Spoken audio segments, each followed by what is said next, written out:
and make moves with all the mommies. The back of the club sipping Moet is where you find me. Who rock grooves and make moves with all the mommies. The back of the club sipping Moet is where you find me. Bad question asking, blunt passing music. Bad question asking, blunt passing music. Bad question asking, blunt passing music. Bad question asking, blunt passing music.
I didn't realize that my mic was not muted, even though I prematurely brought myself on screen. My apologies. Y'all probably heard me swallowing my tea and everything like that. Let me know how I sound on the monitors. How's everybody doing tonight on this Sunday evening? Is it evening? I guess on the East Coast. It's 7:32 p.m. Eastern Standard Time. You know what I'm saying? Yeah, that's funny. People are texting me as I'm on screen as if they can't see me on screen. Just drop it in the comment section, guys. It's a little rude and distracting. So I'm not normally here on Sundays, at least not without giving like a fair, good notice. But with my guest this evening, I've since the day I would say like I've met her and everything like that, I was able to experience her as she activated the space on this trip that I've, established as a tradition for myself, going to DC, even though it's like a cartwheel for me being from Baltimore and everything like that. Being able to share said experience with, a couple people I care deeply about and everything. I made an exception. Why? Because you do that when I believe like God brings certain people into your life. So before I bring my guests up on screen, I'm going to drop the intro real quick and I'm going to come back and annoy y'all on this Sunday evening. I'll see y'all in a little bit.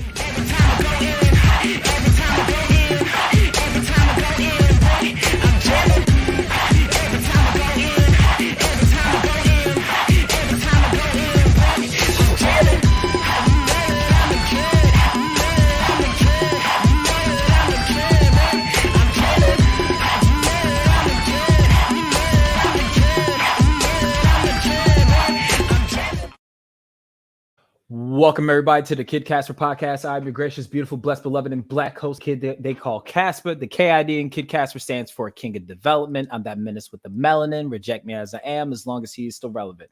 So for those that do not know me, and that's okay because a lot of people don't know me, that's fine. I go by the kid that they call Casper. I'm a Christian raptivist. Yes, that's rapper / activist. I love Jesus. I am super far from a pacifist. Please try Jesus. Don't try me. I need Jesus. Jesus does not need me. Jesus wants me. I need to want Jesus with my encounters with people on a day-to-day life. You know what I'm saying? My guest this evening is also an activist, is a costume designer, you know what I'm saying? Founder of the Black Trans Liberation Organization, if I'm not mistaken. Am I getting that right, Qween? Just make sure. Nod your head because I can still see you under my... Okay, cool. A breath of fresh air in a lot of ways, not only because the message is unique, but it's so profound. When I say that this was an experience for me that was literally, I think it was the perfect catalyst to activate the space in a movement that has been 400 years too long. But I feel like the person that God chose to once again activate this space, I couldn't get away from it. I luckily have a brother that doesn't respect boundaries. That was like, hey, I think Casper would love to talk to you. I think this would be super, super great. Everybody, introducing kings, queens, and monarchs, arrows, and weirdos. Everybody, this is Queen Jean. How you doing today, beloved? I'm doing very well. Thank you so much. Hi, everybody. Oh my God, King of Development. That's amazing. I love that. I love it so much. Meaning I still got work to do. So I mean, like I don't want the crown just yet because there's so many responsibilities that come with it. So yeah. I prefer development because I'm forever being worked on as I'm forever doing work. You know what I'm saying? So that's amazing. Awesome. Yeah. Well, thank so you first off, this is amazing. Thank y'all. No. Thank you for having me. I was literally I was texting my lady over here, you know what I'm saying? I was like, oh, she finally got back to me. Oh my goodness. I'm like, I know, it's been all good. It was I was even telling her on Friday, I was like, I don't know if I'm allowed to be excited about this yet. I was like, but I may have something special in store, you know what I'm saying, for I don't even know when it was gonna come. You messaged me as I was like in church, well, watching church because I stayed home today. So it all worked out. So thank you for making some time for a skinny brother from Baltimore. I really appreciate you. Shout out to Baltimore. Yes. Yeah, not too much to be proud of, but yeah, I appreciate Hi, everybody. This is amazing. Thank you. No, honestly, this is so great. I think it's so important for us to keep having these conversations and to, just to continue to learn, honestly, from each other. And DC was actually such a great learning time. I think, a lot of us, I think, may not have even been aware of what was happening to our voting rights, right, as Black Americans. And more so, too, like, especially thinking about, like, our neighborhoods or communities where there isn't a lot of that advocacy and a lot of awareness. So I thought it was really, really powerful to just have so many people, great leaders, icons, philosophers, really come out and to really activate and to make sure that we are putting action behind what we're saying. So, yeah. I couldn't agree more. It was funny. Like I could not get my camera out fast enough, which is weird because it was around my neck. And I was like, who is she? Oh, she is snapping. Like I had to get up front and I had to get some clickage. You know what I'm saying? And I wanted to, even in my approach, I was like, I want to talk to her, but I'm also like weirdly starstruck, which doesn't happen to me very often. I'm just saying. I was telling my comrade over here. I was like, what do I do? What do I say? I'll take Julian with me. I think I'll have Julian walk over with me, help break the ice. But yeah, you got some people over here that are that we're able to experience as you activated the space and everything like that. But yeah, I wanted to not only share this with my following, but like I learned from you so much just from that quick little, I would say like 11-minute nugget of time you were able to drop as far as gems goes. I feel like there's so much more that you can offer. So I was like, let me share the space with my sister. You know what I'm saying? we are in the presence of royalty, ladies and gentlemen. Oh, and monarchs. Yeah, right now. I said what I said, and I'm unapologetic with it. You know, my first, I even though I told you, I kind of lied to you a tad bit. I didn't have anything as far as like questions prepared, because I normally don't. I usually freestyle all these, ask everybody, except for these first 3 questions. Okay. And the first one's not really a question; it's more of a request. So this is because you are new to my following, my platform, and everything like that. Why don't you take this time to kind of tell us about who you are? Who is Qween Jean? Tell us a little bit about yourself, beloved. Absolutely. Okay, yes. Hey, everybody. I'm Qween Jean. I am a leader for Black liberation, in particular for Black trans liberation, because I do think that the two are interlocked. I don't think they're really separate. I also show up in this world as an artist, as a designer, and most importantly, to like creating space. And as a storyteller, I think it's important that we not only honor, but that we can really make space and see ourselves reflected. And a lot of the people that we know throughout history are people that that like have been documented heavily, and have had presence. But I also think that there's so many members of our community that do not get a lot of the highlight. And so I think for me as a designer and as an artist, it's important for us to tell those stories and to tell them authentically as possible. Yeah, that's me. And yes, okay. And sometimes if the spirit moves me, yes, I do sing. You don't sing, you sang. You sang, and you know there's a difference. You know what I'm saying? Don't play with me. Okay. Don't play with me. Yeah. But I grew up from the church. My parents are both preachers, so yeah, that's been my journey. And I also that's me, I think, in a nutshell. Most importantly, I am definitely someone that is family oriented and centered. Family, I think, is so important for us as individuals to grow, for us to have accountability, for us to really have an understanding of what we're fighting for. So yeah, that's me. All right. That's me. Qween Jean on the scene. Gotcha. And my next question, and this is this is an absolute curveball, and I'm not apologizing for this. Come on. But oh Lord. Okay. If you had to pick a favorite Disney princess, what Disney princess would that be? That's easy. Tiana, come on now. That's easy. Yeah. I think that there needs to be... There's a frog, the whole movie. Okay. Look, she had to go through a journey in order to really come into her own, into her womanhood, I feel. So, and I feel like I can relate to that as well. So yeah. Okay. All right. I'll let you slide on that one. Of course. Okay. And my last grilling question, and if you don't know the answer to this, that's fine. I'll be alone. I'll be alone in my nerdiness. That's fine. If you had to pick a starter 6 Pokemon, what starter 6 would that be? Yeah, I do. Everybody go through this. Okay, yes. A starter 6. So I'm guessing, oh my God. Okay. Everybody go through this. Everybody. Okay. Well, I know that there was one with water, like Bulbasaur. You said that one was water? Bulbasaur? I don't know. Yep. All right. Well, Bulbasaur was practically a salad. Hold the ranch, but that's okay. So that's one. Okay. What got 2. Okay. Oh, so I had to pick 5 in total?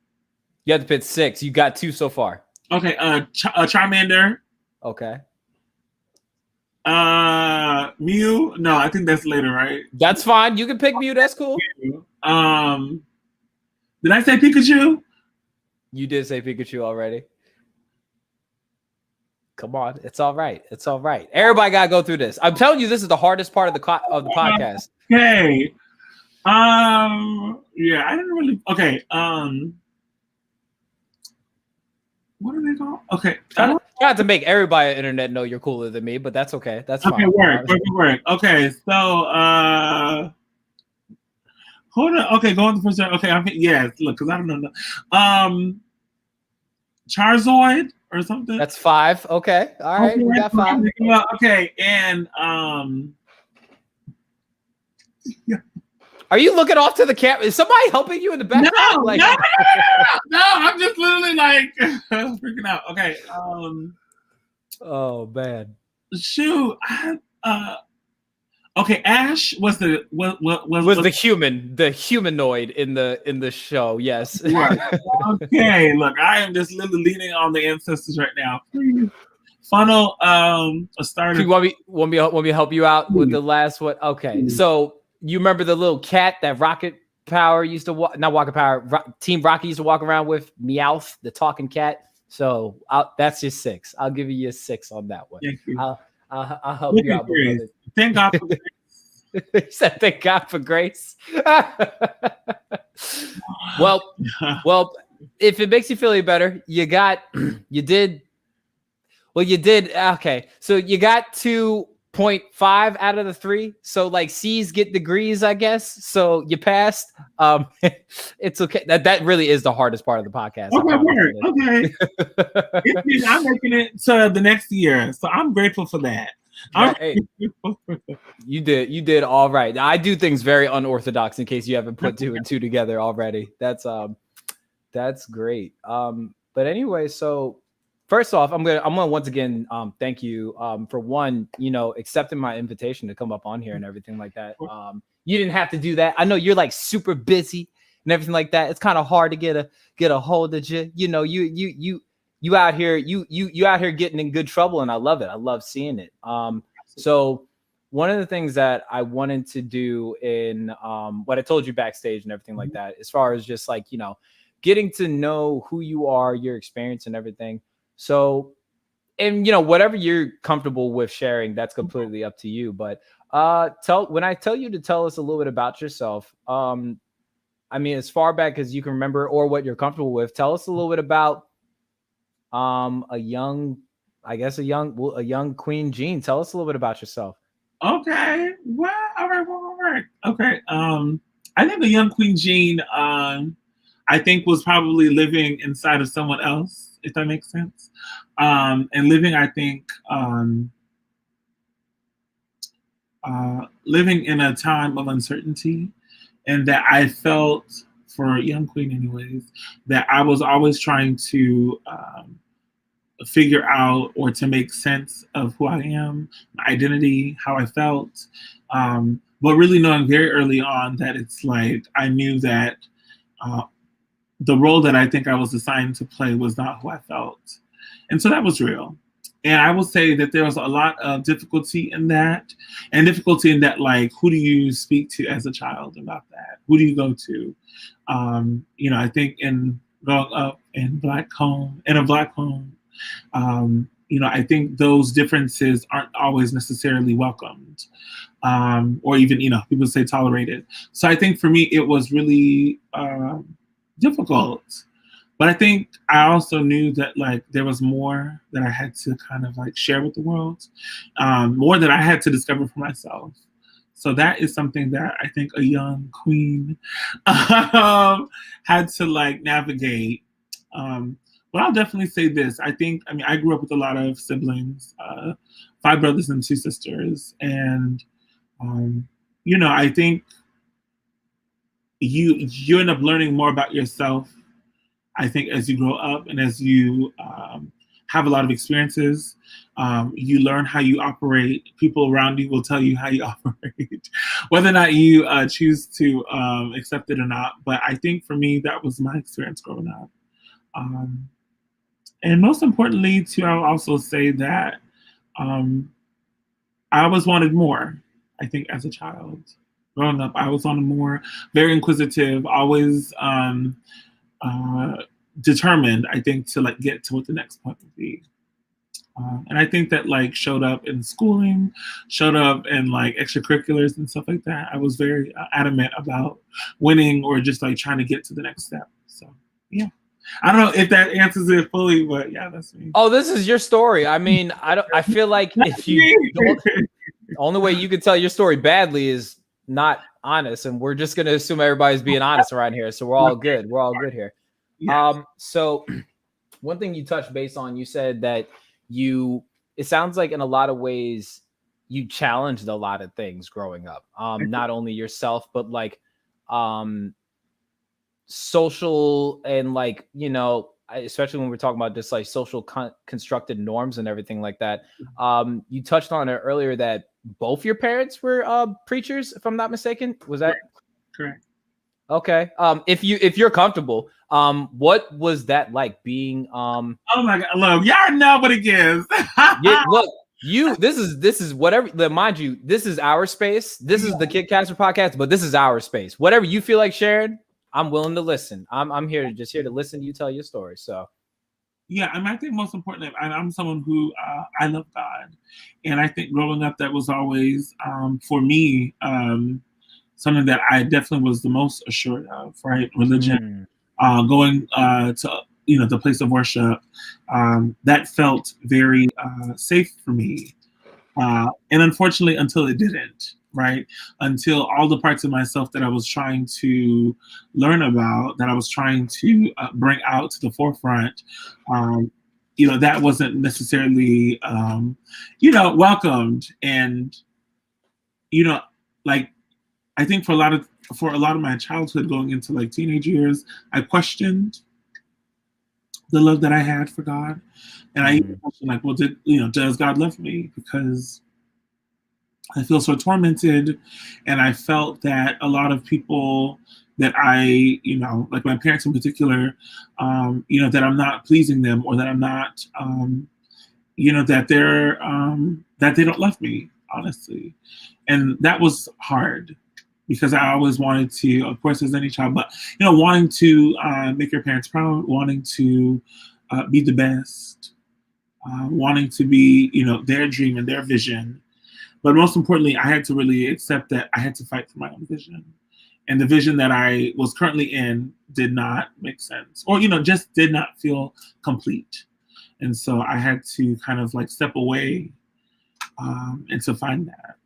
But I think honestly for me, I feel like God has always guided me and given me strength and given me direction, and has been my compass into where I am today, into a place of enlightenment, into a place of certainty, and complete acceptance. So yeah.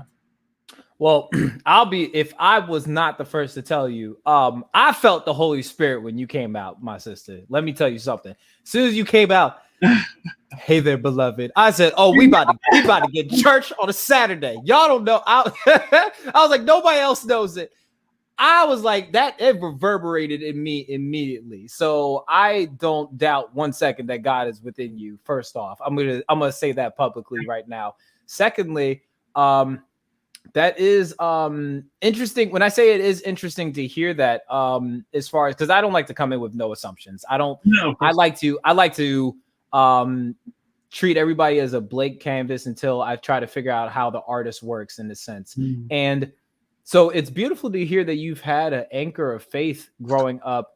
It is disheartening to hear, for instance, that it felt like because of other people's like opinions about you or their thoughts and words, in a sense, it made it seem like God's love for you was lessened because I think the word you used earlier was tolerated.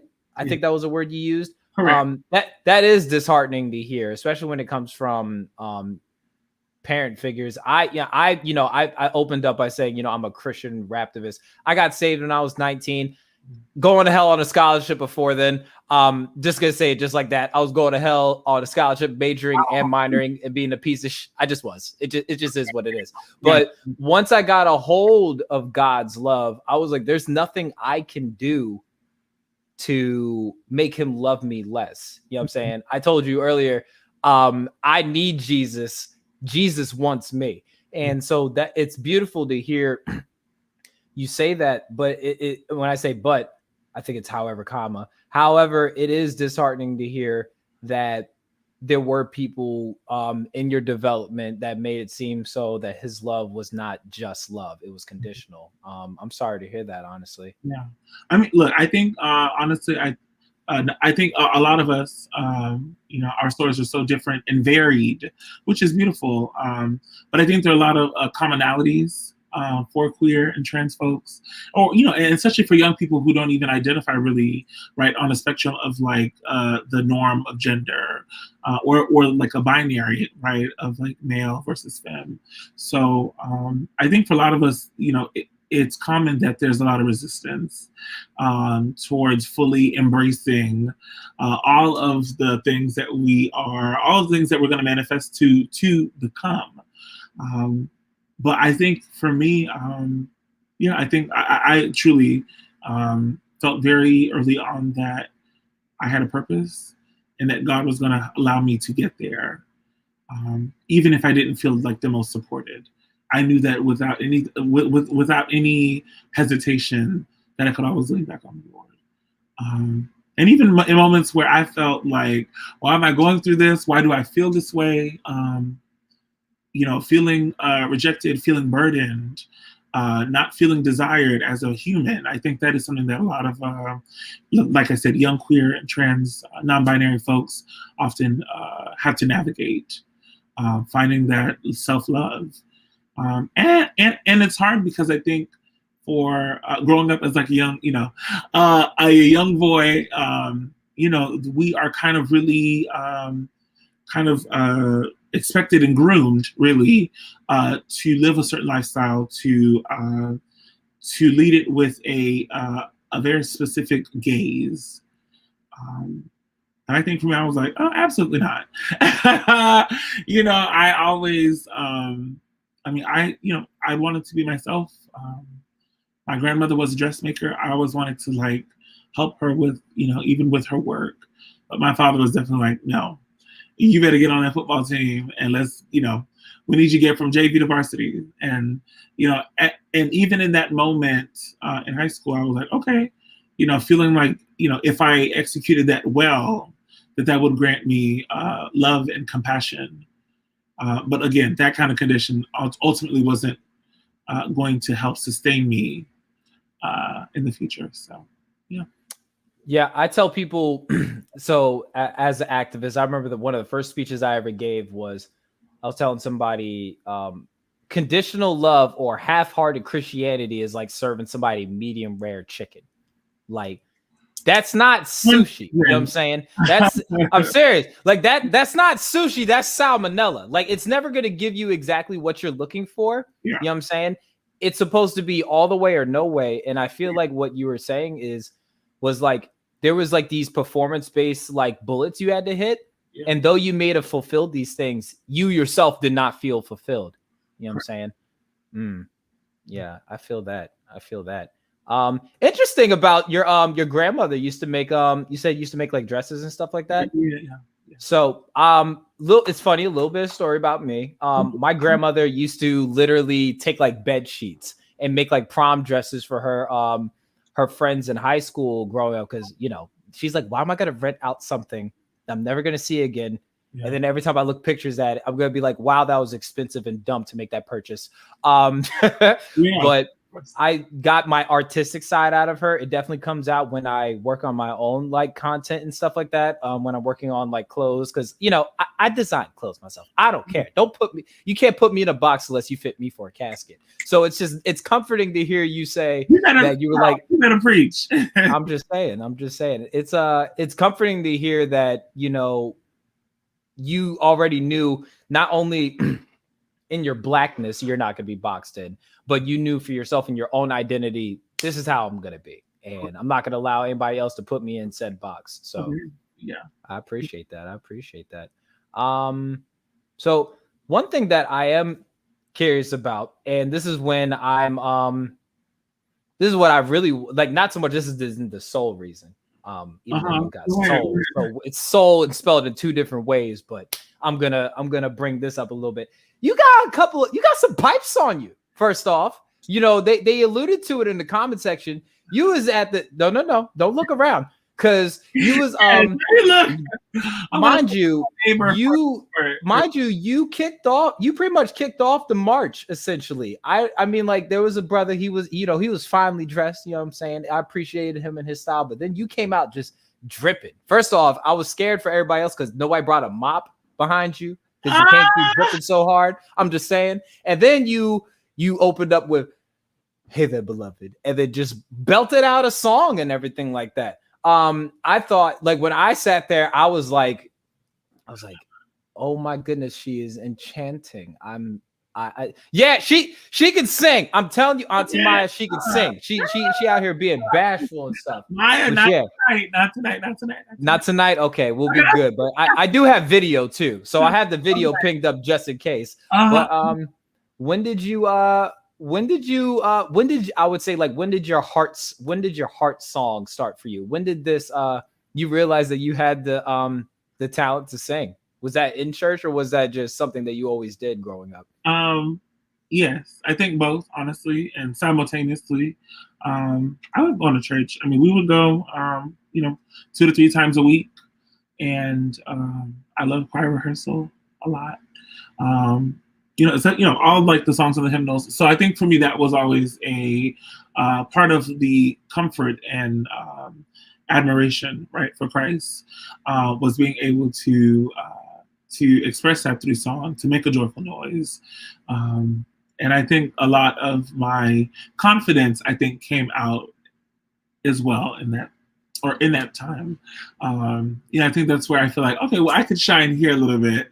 But also too, just because it felt right, it felt real.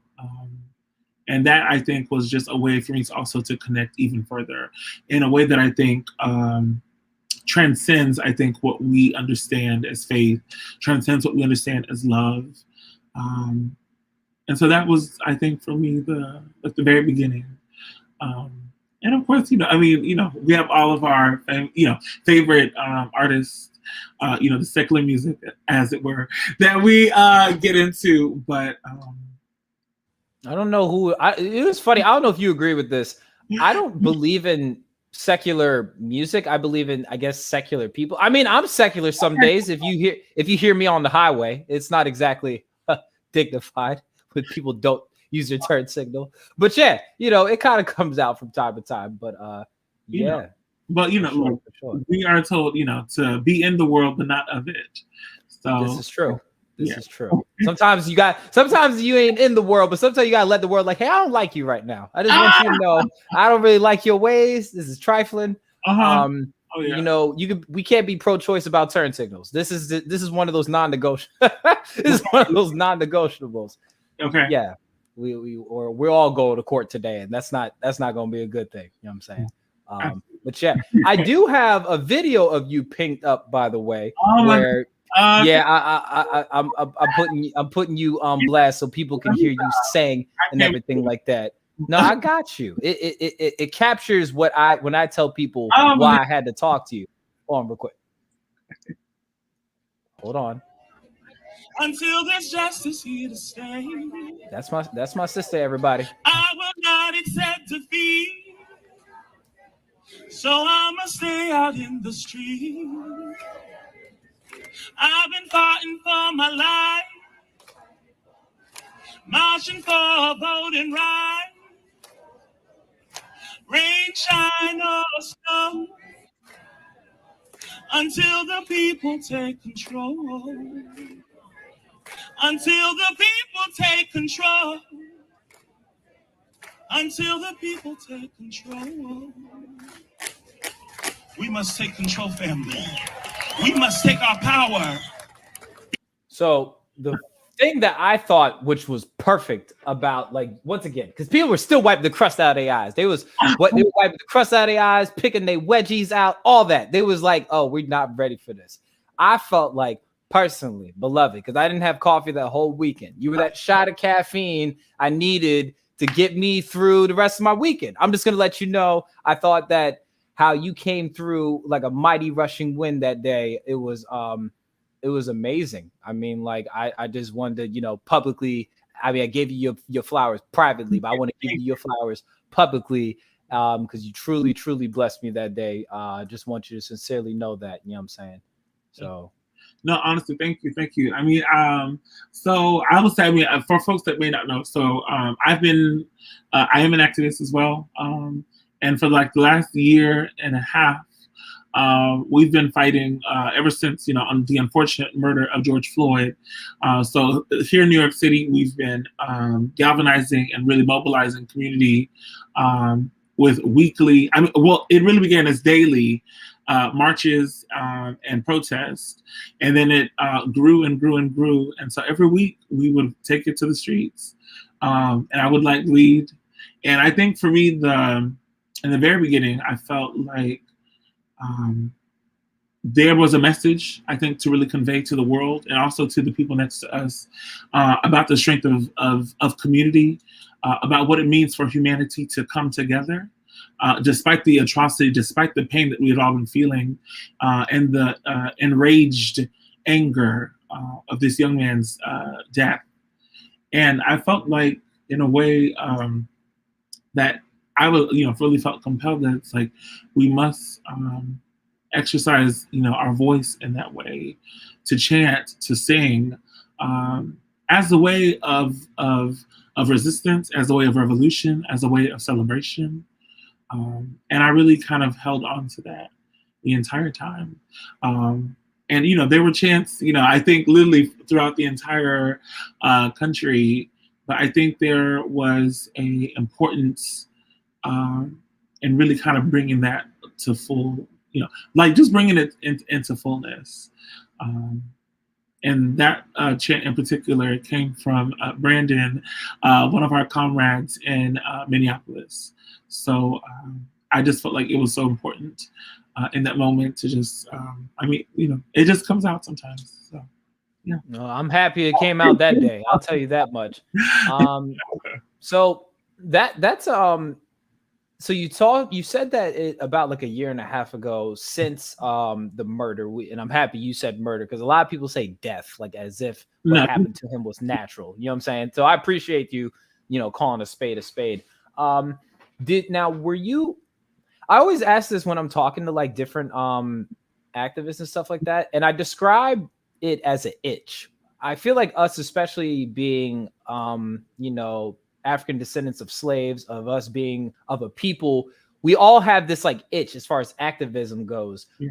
When did you know you had the itch? Was it before George Floyd or was it after George Floyd to get involved in any capacity, whether it's racial equality, gender equality, you name it? When did you notice that you got the spidey senses, essentially, or the Peter tingle? I don't know. Wow. Okay, that's a great question. I'll be honest. I think, like, I remember, unfortunately, when Eric Garner was murdered here in New York State. Were you in New York at the time? I was, yeah. I was in college, and so our community, like my class, we just were like, we're leaving class, and we're gonna do like a sit-in at the library. That entire, just like the weeks after, just engaging in like other organized actions. But I honestly, truly, for me, I think I will say the itch really, I think, came 2 days after George Floyd's murder. A brother in Tallahassee, Florida, Tony McDade, who was a Black trans man, was also shot and killed by the state of Tallahassee. And, there was almost zero amplification, awareness, not a lot of folks truly standing in solidarity for his life. And we had already been out in the streets, saying, George Floyd, justice for George Floyd. But I also felt like I also needed to say justice for Tony McDade. And at the time, we'd also lost a sister, I think, Sister Nina Pop at the time. And so truly there was just so many more that entire summer. Unfortunately, just a lot more, young Black trans people that were killed. So I would say, I think for me, that's where my activation happened, for real. the angry, the anger, excuse me, that I felt is something that I could no longer ignore, right? That itch that really could not, you can put all types of lotions, ointments, it just wasn't going away. And I think for me, it felt like there's no other time. I mean, we had already been in a pandemic, right? We had already seen or heard more so about Breonna Taylor's life, Ahmaud Arbery, and it felt like if we don't say something now, we will always be in the state of crisis. We will always be mourning another Black person, and with no accountability behind it, right? With no kind of a hope of justice, no sense of end that this is going to end ever. Because we'll always say, well, the police felt some type of way. The white supremacy will always justify the need to take a young Black person's life. And it's not just young Black people. I mean, literally our entire community of Blackness, queer folks, trans folks, elderly folks, folks that are mentally unstable or experiencing mental health crisis. They have all truly become victims of white supremacy. And that needed to end, and we had to do something about it. Mm-hmm. One of the things that it's funny because, well, it's not funny at all, so maybe I shouldn't use that word. The interesting but haunting statistic I did not know until you shared it on that Saturday was how many Black trans people are killed. I think you said daily, and it made me like look through my database. So I do outside of like doing racial equality, Black liberation, obviously, liberating of all oppressed people. One of the things I do is I raise awareness for human trafficking and sex slavery. And one of the most scariest statistics that we have is when somebody that is trans goes in captivity, they're essentially never heard from again. And that was the same like chill I got when you spoke of, and I can't remember off the top. It's funny because once again, it's not funny. The thing that haunts me about it was how often that this happens to people that are Black and trans, as far as them being brutalized or killed. If you could read the statistic off again or just recite it, because I don't think people really get the gravity of like what essentially you were dealing with. Absolutely, yeah. So I think for me, I personally feel like it's not even personal at this point. It's just what it is. It's the blatant truth, right? That we are truly in a state of emergency. The current life expectancy for a Black trans individual living in America is 35 years of age. And that truly is to me, a huge problem. And a lot of us as community members, I mean, even my own brothers and sisters, right? They're like, what does that even mean? And it's like, well, I probably will die, right? And so that's the reality before I even get to 35. And the statistic that I shared with the community in DC was last year as of 2020, we had lost about over 60 trans people, right? Of all, of all walks of life, and that was over a death a week, and it still is happening right now. We just recently learned that a young woman was killed, I believe, in Ohio on September 6th. So this is still happening. And a lot of these individuals, I think, like the big misnomer or thing that I really want to just really break down is that for some reason that Black trans people or Black trans women in particular, that we are deceiving men, that we're not being honest with them, which therefore means that we should then be killed, shot, stabbed, have our body. And I hope you know that me making the noises, I'm listening and affirming what you're saying. I'm not agreeing with the actual action. I'm hearing what you're saying. I want to be clear. That's all. All good. And so that truly is the reason why I fight. I mean, I'm so blessed in that I have, since the beginning of this movement, since December 2020, been able to work to share space with a huge community of Black, queer, trans, POC, beautiful trans community. And a lot of them are under 20, a lot of them are under 30, some under 20. A lot of folks who unfortunately been displaced, not being loved in the home that they grew up in. And the realities of literally, I always fear that we have to be holding space to have a vigil for their life. And is there anything that we could have done to prevent it? And that to me is where I start every day. I don't know if you can see, but literally, in my I have portraits of our siblings that have been killed. Layleen Polanco, who was who unfortunately died while in Rikers Island, while in jail. Should not have been there to begin with. So there's a lot of things that I think we, as community, as trans people, we've had to deal with, we've had to reconcile, we've had to make do. But I just needed to share with the community in DC that this is not our problem. This should be our problem as a collective. We will never get to Black liberation if we're not helping our trans community, if we're not making sure that we are centering and that their fight is our fight. It's not separate. Yeah. Absolutely. And I think one thing that you and me could both agree on when we're talking about this, and both being people of faith, is when Jesus talked about it's fighting for the least of these. And you can't tell me you care about people in general if you do not care about the least of these. I don't want to hear you're for Black liberation, but then those that are,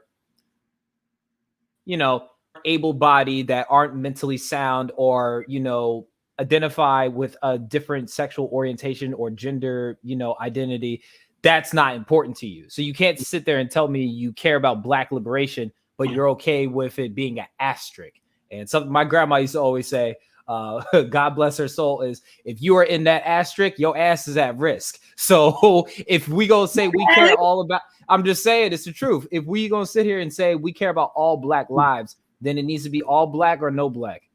You know what I'm saying? Yeah. I agree. No pick and choose when we're talking about this, for sure. For sure. Grandmother was a wise woman, absolutely. Grandma was a gospel gangster. Come on, an original G, okay? The gospel gangster, yes. I agree with everything. Honestly, I'm just affirming all of that. I think it is something that is very difficult,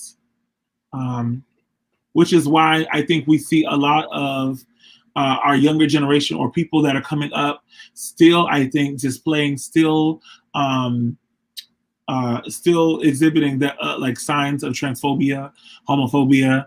We have people like the baby, who's coming out with a lot of rhetoric that is incorrect. Ultimately, we obviously know what the reality is about the HIV crisis, that it is still a plague, it is still a pandemic that disproportionately affects Black community, in particular Black, same gender loving folks. And I think that language even itself is now out of style, right? But that it affects everyone. And currently, that we know that there is no that there's no end in sight. If we are still growing up saying that, young boys who play with dolls, or, who show signs of feminine, right, that they're soft, that they're punks, that we have to beat that out of them, that's the problem.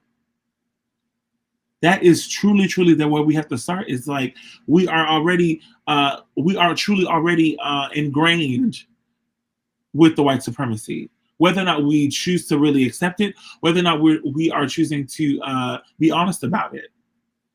But that's a colonial construct. But before the colonizers showed up, there were queer and trans people living on the continent of Africa. They existed. It's not that they just showed up and manifested in your home. We've always been here. But it's white supremacy that'll tell you that this person is wrong.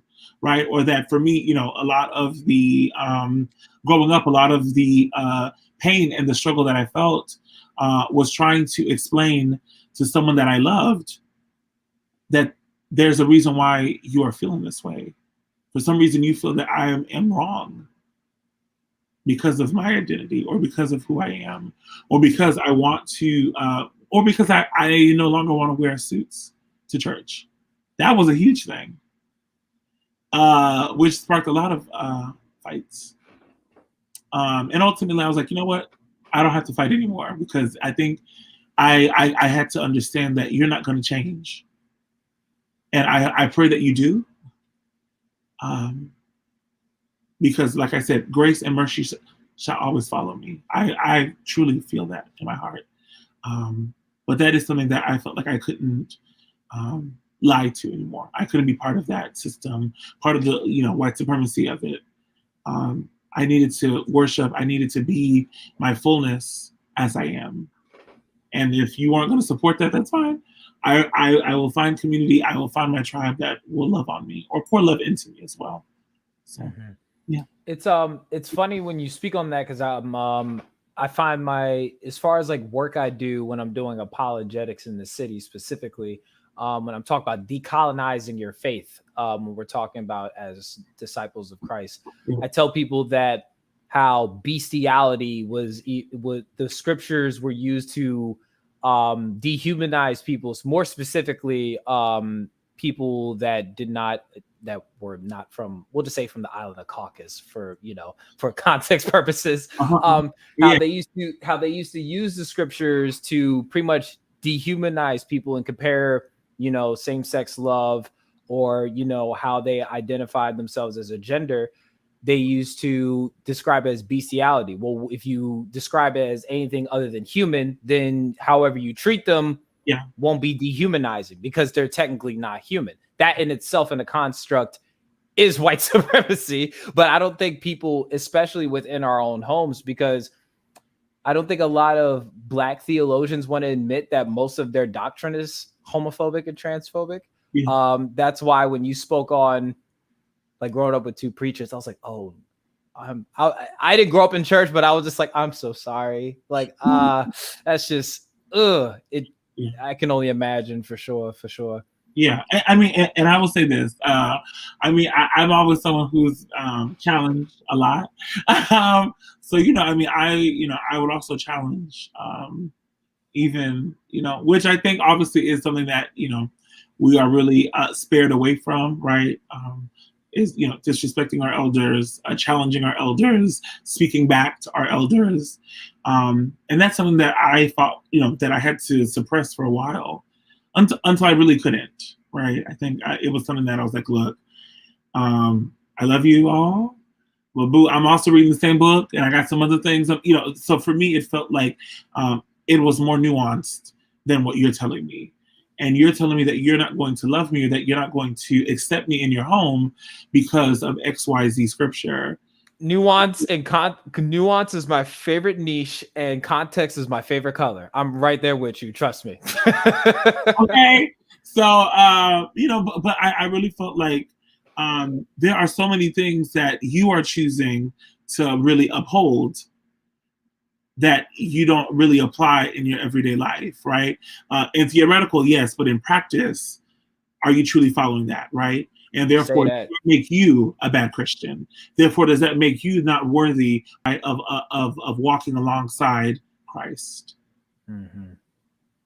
And of course, that didn't go too well. Oh no, it never does. It very much get we got to and of course, look, I like I said, I truly have love and respect for my parents. Always will, I didn't get here, or like I didn't have this understanding, or I couldn't be here without them. But I felt that there were a lot of things that I just could no longer swallow, right? And for me to feel happy, for me to not feel unloved, for me to not have to really endure any more suicidal intonations, I had to really withdraw myself. Which is hard, but as we know, there are many stories and many people, God-fearing, Christians who unfortunately had to step away, right? Who had to kind of embark on a journey to not only find themselves, but to somehow find more deep connection to God. And to really come back, right, with that confirmed purpose, and start living in the way that you have to. Yeah. So one thing that I'm curious to figure out in as far as like understanding who Queen Jean is how does one, especially as a disciple of Christ, being Black as well in this country, how does one nurture their Blackness during this time, mentally, emotionally, spiritually, all those things? How does one nurture their Blackness? I don't think there's a right or wrong answer. I think is when one tries to legislate other people and call it morality. It doesn't really make sense. But how do you nurture your Blackness during this time? Not only in as you said, a pandemic, but because we're Black, this is a clandemic as well. How does one nurture their Blackness during this time? Wow. Ooh. It's so funny because I have a colleague. We always joke about, having to fight spiritual ashiness. No, you did it. I'm using that. Alex Tardy, I love you, Alex. Yeah, I mean, you have got to fight that. And I will say, spiritual ash. It's the real thing. It's the real thing. Okay, you got to sit here and really moisturize deeply. Hold on, can you please remind me of the question again? I'm so sorry. I said,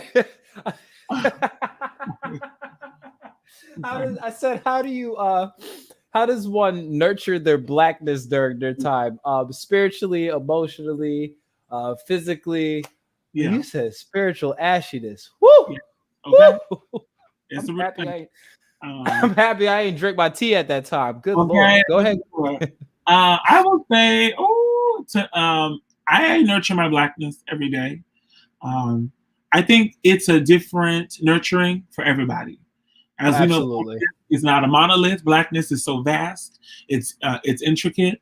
Blackness, it can be book read. It could be hood. It could be gospel. I mean, it can truly be however way you show up. I think for me, sometimes, my nurturing may show up, in a Cupid shuffle. And then, honestly, for me, it's through fellowship. It is through genuine communal fellowship. I think that's the best way to answer that. I think when I'm with my community, when I'm with my family, my sisters, my daughter, I feel like it is. It feels like liberation. I feel liberated. Break that down for me. You said that feels like liberation. What does that mean? What do you mean by that? I've heard a couple of other people say that, but what does that mean for you when you say it feels like liberation? It feels that we don't have to fight to explain anything to anyone. We don't have to fight to prove anything to anyone. That we are existing openly, freely, unapologetically, and within that space, we are genuinely loved on. And it's an unconditional love. And I'm striving to make sure that we can get more of those permanent spaces to have that. Growing up, church was my liberation space. I felt completely liberated when I went to church. I looked forward, to get, ironing your dress shirt, making sure your suit was done, making sure your socks were together, that they weren't mismatched. Loving to tie my own necktie. Those are things that I look forward to. But like I said, growing up as, getting more mature, I felt like I ultimately had to find my own space of liberation. But as an adult now, as a Black proud trans woman, when we come together, when we fellowship, that is what that feels like to me, is liberation. And in a way that that is not dependent on whiteness, that is not adjacent to whiteness, that we are not having to fear anything or anyone at all. Liberated. That's beautiful. That is truly, truly beautiful. There's something that you said that it's not dependent and adjacent to whiteness.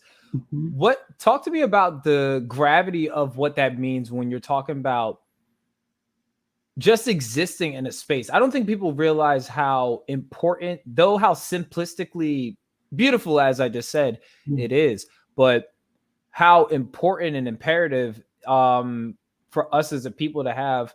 But speak out of the Qween Gene experience. I don't want nobody getting on, I don't want to have to, repent for saying something crazy to somebody that come at my sister crazy.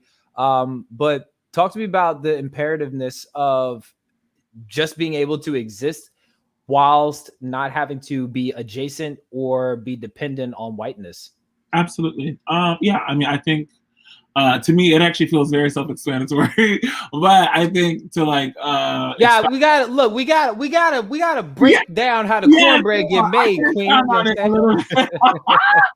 Yes, I can expound a little bit further. I think for me personally, I feel in 2021 we are in such a very precarious state where there is so much awakening that has happened out of COVID-19. There is a lot of awareness that is still on the cusp of happening. But even with all of that, Black people are still somehow at the bottom or at the lower end to receiving what they need.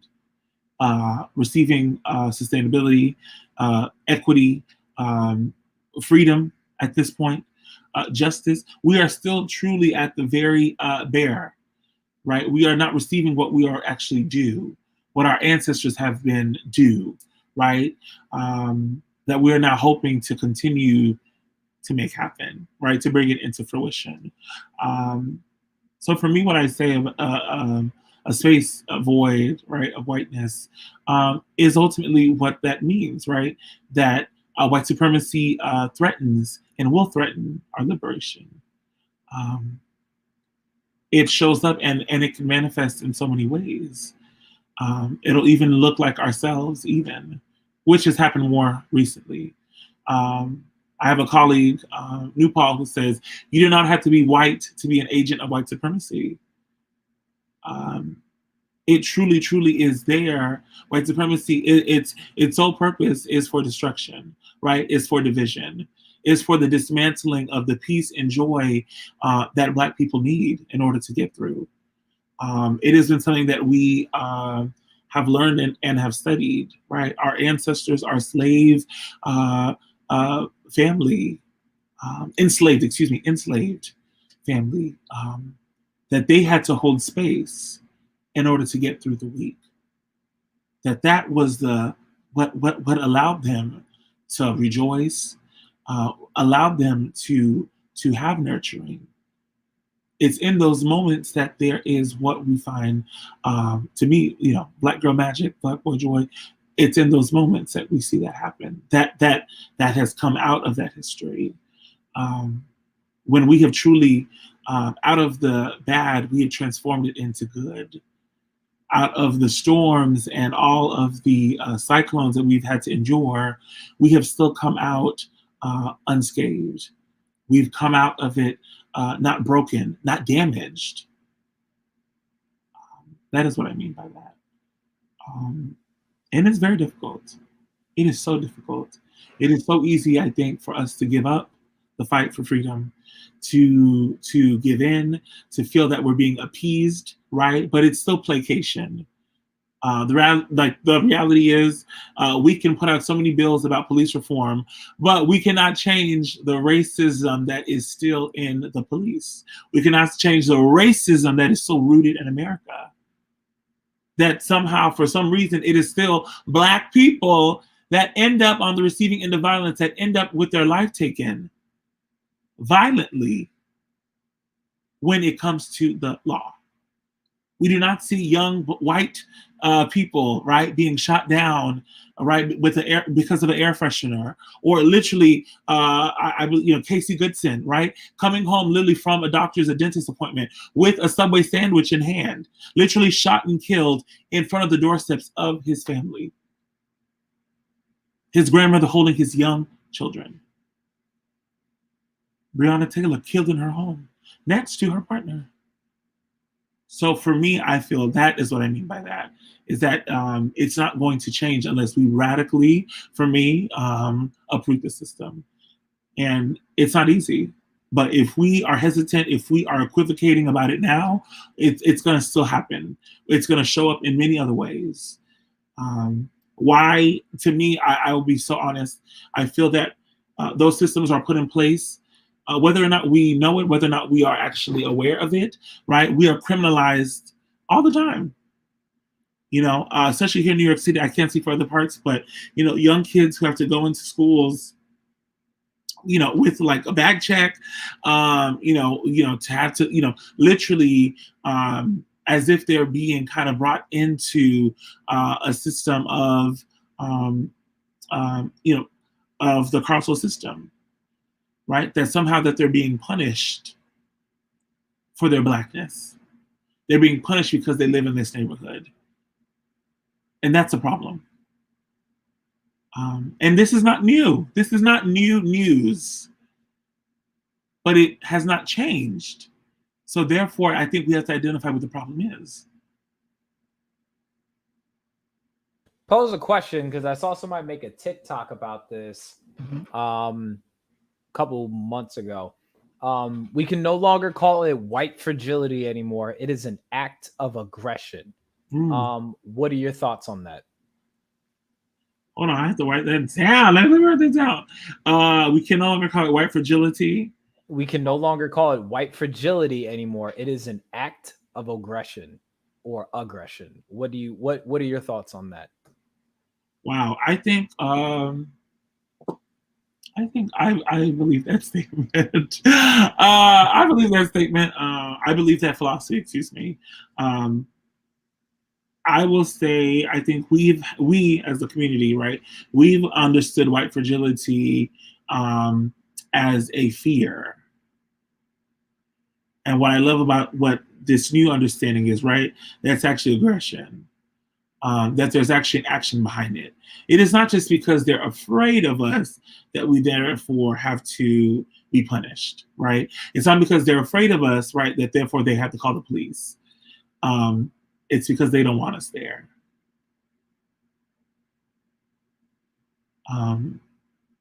It's because somehow our presence, our joy, our laughter, our loudness, as it be, right? We can't be loud or we can't exist in Black spaces or any space, really, without us having to be policed, without us having to be controlled, monitored, surveilled. It's the fact that it's even called, we have to call it a Black space, lets you know that there is an issue.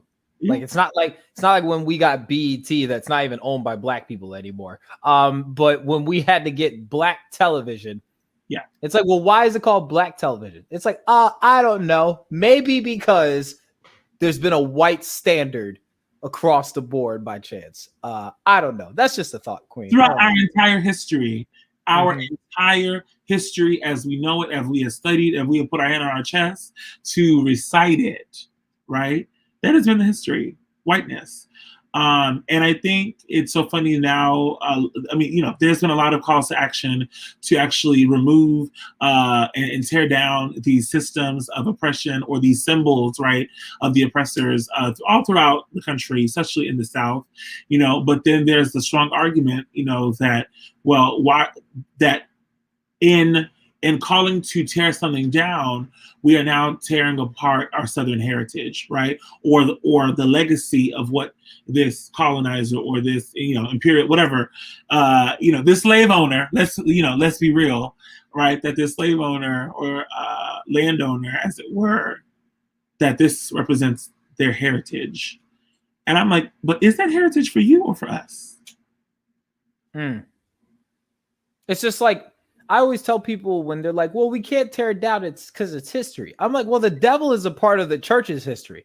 So unless y'all want Satan to be, I'm sorry, sister, I would say it just like that. Unless y'all want Satan to be like throwing up the DX suck it on the altar of church because it's part of the church's history, I'm pretty sure we would have an issue with it. So why should we know what that's there for? That in itself is an act of aggression. It's letting you know, hey, we value this.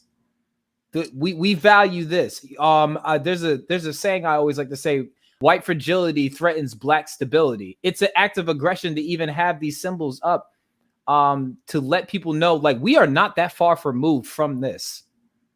I'll take it even a step further. We are not that far removed, right, from the late 60s. Right? Say that. Literally a segregated water fountain, segregated restrooms, right? The lack of voting capability. It literally, I mean, in my mind, right, our forefathers, our ancestors, Frederick Douglass, and so many abolitionists, right, calling for this emancipation. We're not emancipated. We're not? What? We're not emancipated. We're not emancipated? How? What are you talking about? You know, there are so many. Yeah, I mean, I think this conversation really is quite important. But I think that there are so many ways, right, that we as a community that we've propelled further, but in the same way, our mental has kind of felt like it's like been regressed, right, or it's really been suppressed. That while we're achieving all of these things, it still comes at a cost. And ultimately, we know that for Black trans people, because I have to bring it back. I mean, no, you're fine. I told you we are sharing this space together, beloved. You are more than fine. I really felt like, for Black trans community, we're not even on the list. Absolutely. In a lot of these conversations, we're not even literally up for discussion.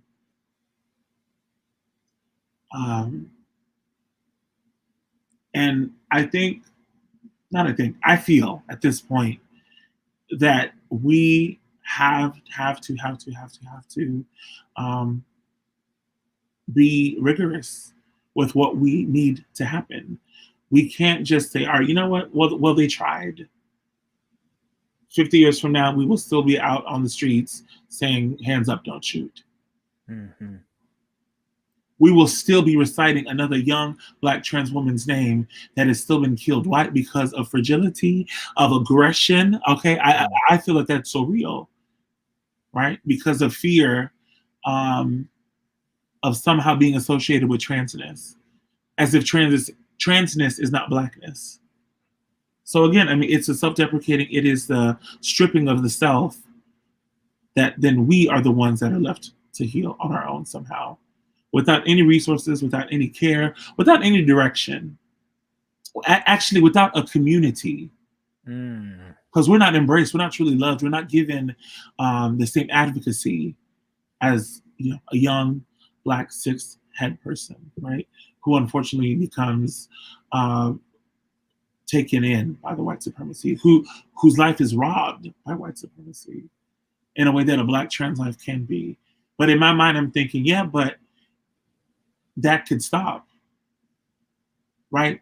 We could literally teach and instill in our young Black men, unfortunately, because that's where we've seen a lot of the numbers who end up killing, right?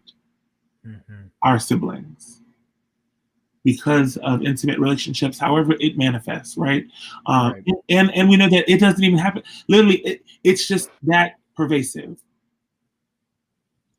There's no equation, right? It's not if we do this thing, then it equals this thing. At a rally back in, I think, April, I said to our community, I said, if every trans person had trans tattooed on their forehead, we would still be killed. Oof. And I believe that wholeheartedly. So, and that's why I think that this conversation is important. So, and it's funny. Maybe it's because of my privilege as a straight cis man. I don't have to walk around and say, "Oh, I'm straight and cis." But a lot of this stuff I'm having to unlearn daily, encounter to encounter. So I think that this is super important because a lot of people don't want to be the stupidest person in the room. Me, I'm like, give me the textbook. I need to learn something. You know what I'm saying? I think that it's super important just because there is so much nuance when we're talking about intersectionality that when we're talking in our community specifically, that a lot of straight and cis Black men need to learn.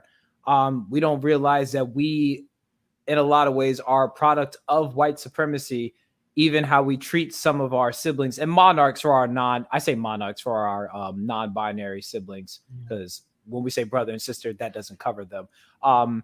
I think that it's super important because we have to unlearn some of these things if we truly are going to fight for liberation.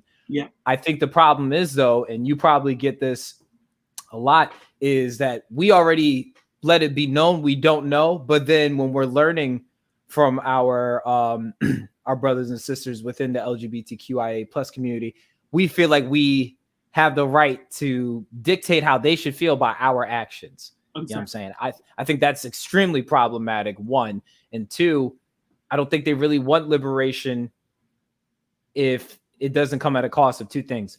One, it's acknowledging that you yourself have your knee on your siblings' necks. And two, you need to acknowledge that you yourself need to be liberated upstairs in your mind, because there's some things inside of you that are hindering you from embracing your fellow kings, queens, and monarchs within your community because white supremacy runs so deep. Yeah. I will even take, I agree. And I also feel that, it doesn't just solely rely on, Black men, right, to stop killing trans people. Oh, I'm not here. I'm just not. There's no Black. You know what I'm saying? I'm speaking for myself. That's all. That's all I'm saying. But I will even say, take it a step further. Transphobia exists in many ways, right? I think it's also our sisters, our mothers, our aunties, our cousins, to also as our family to also support and to educate as well, right? If we say, I find this often, or I get this a lot, right? When I'm speaking to other femmes about transphobia, and that if you have an issue, for example, if a man finds you attractive and me attractive, that's an issue, right? Then all of a sudden, oh, well, he's gay. We completely dismiss, and we will then truly, transphobia, right? Because that is transphobia. But the same individual who will find you and myself attractive, therefore must be gay, therefore must be other, therefore must be not a man. And that, to me, is where a lot of that stems. That is where that stigma will grow and truly become then. And then that fear will literally make someone kill. Because the thought of being called gay, the thought of being associated or aligned with a trans person is far more greater than someone who has robbed, than someone who has stole or has done another criminal activity. But that in itself is the most that's the worst thing that you want to be. Gay or trans or whatever. Or othered, right? Because then who knows what that means, right? Yep. There's a quote one of my mentors said, we need to do better at humanizing better than otherizing, because what that space, correct me if I'm wrong, my sister, when that moment or that encounter comes up, not only have you just otherized your fellow sister, but then you have stigmatized something that is normal between the male suitor, in a sense, because you're like, that's not normal. Like, and even if he was gay, like, so what? Like, it is what it is, but don't make it. I think the word is that we keep glossing over is demonization, that we're demonizing people for feeling a certain way that everybody should be afforded to feel. And the community that should be the most accepting ends up being the most condemning, in a sense. Absolutely. And I believe in, wow, that's really profound and really resonates with me. I would say I think part of that demonizing as well is just innately a way to put others down as a way of power and control, right? Because we're going to mimic, right, what white supremacy has unfortunately put on us. And that if someone displays signs of femophobia, or if a man is bisexual, or if someone has a different, I don't know, like I think preference is not the right word, but if someone sees or lives in a different way that is different, right, from the way that you have been told that you should live your life, then it's a problem. Then somehow they are X'd out of community. Then we got to keep an eye on them, or like there's something, like we have kids over here. I mean, it has come up so much, right? Or like they can use the restroom. I mean, it is so upsetting that we still have to have these conversations in 2021. And I also feel that a lot of the demonizing that ultimately happens starts right in our homes, starts right in our schools, right in the churches. And from there, it literally takes over. Cruelty, like charity, begins at home. I mean, I'll say this. During the pandemic, I think in the early months, right after Tiger King, and somehow, right before May, there was a video that I think had circulated. There was a young Black baby boy who was dancing to, I think, Megan Thee Stallion with their sister, who was doing a little savage dance. And the aunt, or the guardian who was, I think, babysitting at the time, beat that child because they were dancing gay, or they were dancing like a woman. And I mean, it was heartbreaking. I mean, I myself had been in there, had been in that position, or trying to do the little Tootsie Roll when I shouldn't have been, Tootsie or rolling, and been reprimanded for it, scolded, beaten, all of the things. And that to me is the demonizing right there. Is now this young child literally now feels fear, terror, because they were trying to dance, or they were trying to dance with their sister, or however way it is, right? It's something that all the kids, that had become popular, right? That people were getting into. But because they had decided to do it, it meant somehow that they were not valid. And I think a lot of folks, it was actually quite split, I think, honestly, in the comments. Or just people providing commentary. It's like, well, that's bad parenting. Or folks saying, no, this is what she's supposed to do. She's supposed to make sure that, that they grow up the right way. What does that even mean? And for me, as someone who's always on the challenge, are they living in the right way? Is that aunt living the right way? So again, like who has that sovereignty over how we show up in spaces, how we show up in this world, and truly, is that in likeness of God? Yeah, I think that's super important, because it is so subtle, but it really isn't that subtle though. Because I remember I was just talking to somebody the other day, how my grandfather, I remember growing up, and I didn't want to play football with the rest of the boys. Now, mind you, like I said, I'm straight and cis. I know I've been straight and cis my whole life, but I like to jump rope too. I still want to learn how to jump rope. Well, I know how to jump rope. I can't double dutch, save my life. I tore every ligament in my left knee. I think it's over for me personally. But I remember when I was getting ready to learn, my my grandfather, he called me in the house, yelled out from the window, "You can't be doing that little girl stuff. You gonna have to come inside." And I think I was maybe 11 or so. And I was like, you know what, Gramps, you're all right. But then as I got older, I was just like, what's the issue? Really, what is the problem with that? You're telling me coordination is girly? You know what I'm saying? You're telling me, I used to do ballet, by the way, and unapologetic with it. But you're telling me flexibility is girly? All these things in which that I think that it's funny that like it goes back to how deeply ingrained it is. Yeah. But unfortunately, I always tell people in the age of smartphones, I don't really want to give too much grace to people because the information is always available. It's you want it or not. That's right. It's the doubling down on bigotry that I have an issue with, and knowing that the resources and information and education is always readily available, but you keep locking yourself or you keep guarding yourself. You're trying to say you're protecting yourself, but I think you're hindering your own growth by doing so. And not only that, you are damaging a people in the process, thinking that you're doing them some type of favor. But then what you do is you literally create a pocket of self-hatred in somebody, and with the demonization, you make them feel like they're doing something wrong. They're not. They're just existing. They're just trying to, experience the many, many fruits of this life. Yeah. But when you do it in a way that is trying to become a teachable moment, it makes it seem like, well, damn, if it's gonna be like this in my family, where can I be safe at? Where are these safe spaces going to be created at? If I get this at home, I know I'm going to get it at school. I know I'm going to get it in churches.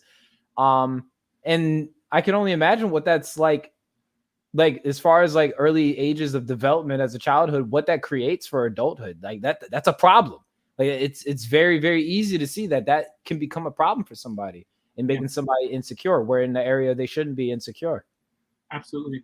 I mean, I find, that shows up a lot for our youth, a lot of our young people who've got to navigate all of those things, a lot of those traumas, as it were, without help, without a guide or any support system, which unfortunately leads, into folks who become suicidal or who run away. Who have to come out maybe before that they needed, before they were ready. I find myself thinking right now, like with I just honestly just want to lift up Gabrielle Union and Dwayne Wade, because I feel like if all parents, right, especially Black parents, truly loved on their children the way that they've loved on Zaya, I think we would be far further in our path. We'd be so much deeper and more loving as a people. But I know that they also get a lot of criticism and ridicule, and it's so alarming, because are they not doing what the role of a parent is to do? To love and to foster and to provide, most importantly, in a way that is going to allow that person to thrive. But when we beat on someone, when we demonize them, when we tell them that they're not worthy of this life, what do we expect for them to do? Right. And as a result, we know what happens. They get criminalized. They get, for me personally, one of the things that I also find in the demonization is ultimately what happens with HIV and AIDS, right? That people are still contracting this virus at an alarming rate because of stigma, because of hatred. We demonize people living with HIV, but the reality is, and this came from a colleague, it's like unprotected sex is so natural and it's so part of our language that is how we are here. That is how our parents made it for us to be here. But for some reason, if it's gay sex or gay, whatever, the same gender loving sex, then it's demonized. Then, you have caught this virus because you are living an unrighteous life, because you are somehow deep down with sin. Can I just say how annoying that is as a disciple of Christ? Is that even those that, and I say this, and maybe this is just me, I get annoyed when people that good and doggone well, the last time they probably went to church was probably Big Mama's funeral. And they all of a sudden I've said it just like that. And they all of a sudden have adopted a biblical moral compass when it comes to anything that is not straight and cis. Yeah. And it's like, you just admitted to having premarital sex, unprotected premarital sex, but it's bad when they do it. You know what I'm saying? It's infuriating because, especially, it's funny that we keep circling back to this in our faith. It's like we make our public witness look so bad when we choose to just treat people less than, and think for 1 second that anybody's going to want to do anything with our Jesus. 2, that they're going to want anything to do with us. It's like, I mean, like, I don't know about you. The Statue of Liberty pisses me off. Like, just what it says. It's like, oh, this is a sanctuary ground for anybody. I'm like, bullshit. I don't want to hear that. How could y'all sit here?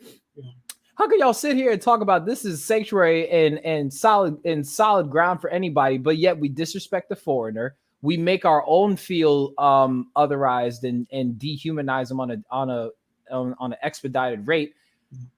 This is not a holy country. This is not a Christian country by any means. God was not thinking about this country over 2,000 years ago. And I think the one thing that irritates me, and I mean, if you wanted to talk on this a little bit, you're more than welcome to.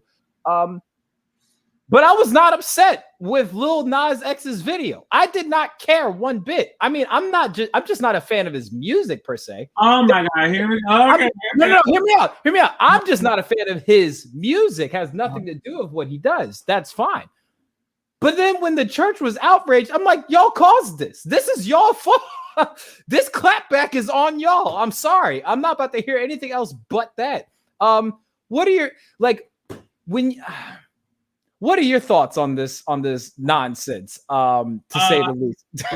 I am here for the shaking up of the tables.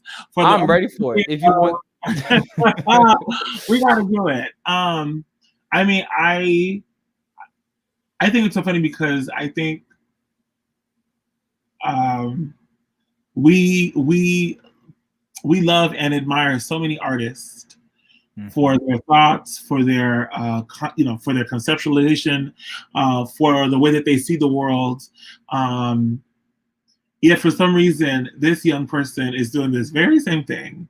Yet it has somehow stifled and rifled everyone's feathers, right? Folks are madder than a wet hen when it comes to Lil Nas X. And to me, I think, well, that's really showing, that your own hatred. Which to me is a problem that you have to deal with. This young person, this artist should not have to feel stifled, should not need to curb their artistry, curb their tongue, sanitize themselves, right, in order to become, in your mind, successful, or in your mind to have good music, or to be someone that you can play in, on your radio, or in your car, wherever you listen to fine music. But I think for me, that's what it is. I think that we are bigots in that way, right? That we are not honest, and that we have double standards. It's just so blatantly what it is.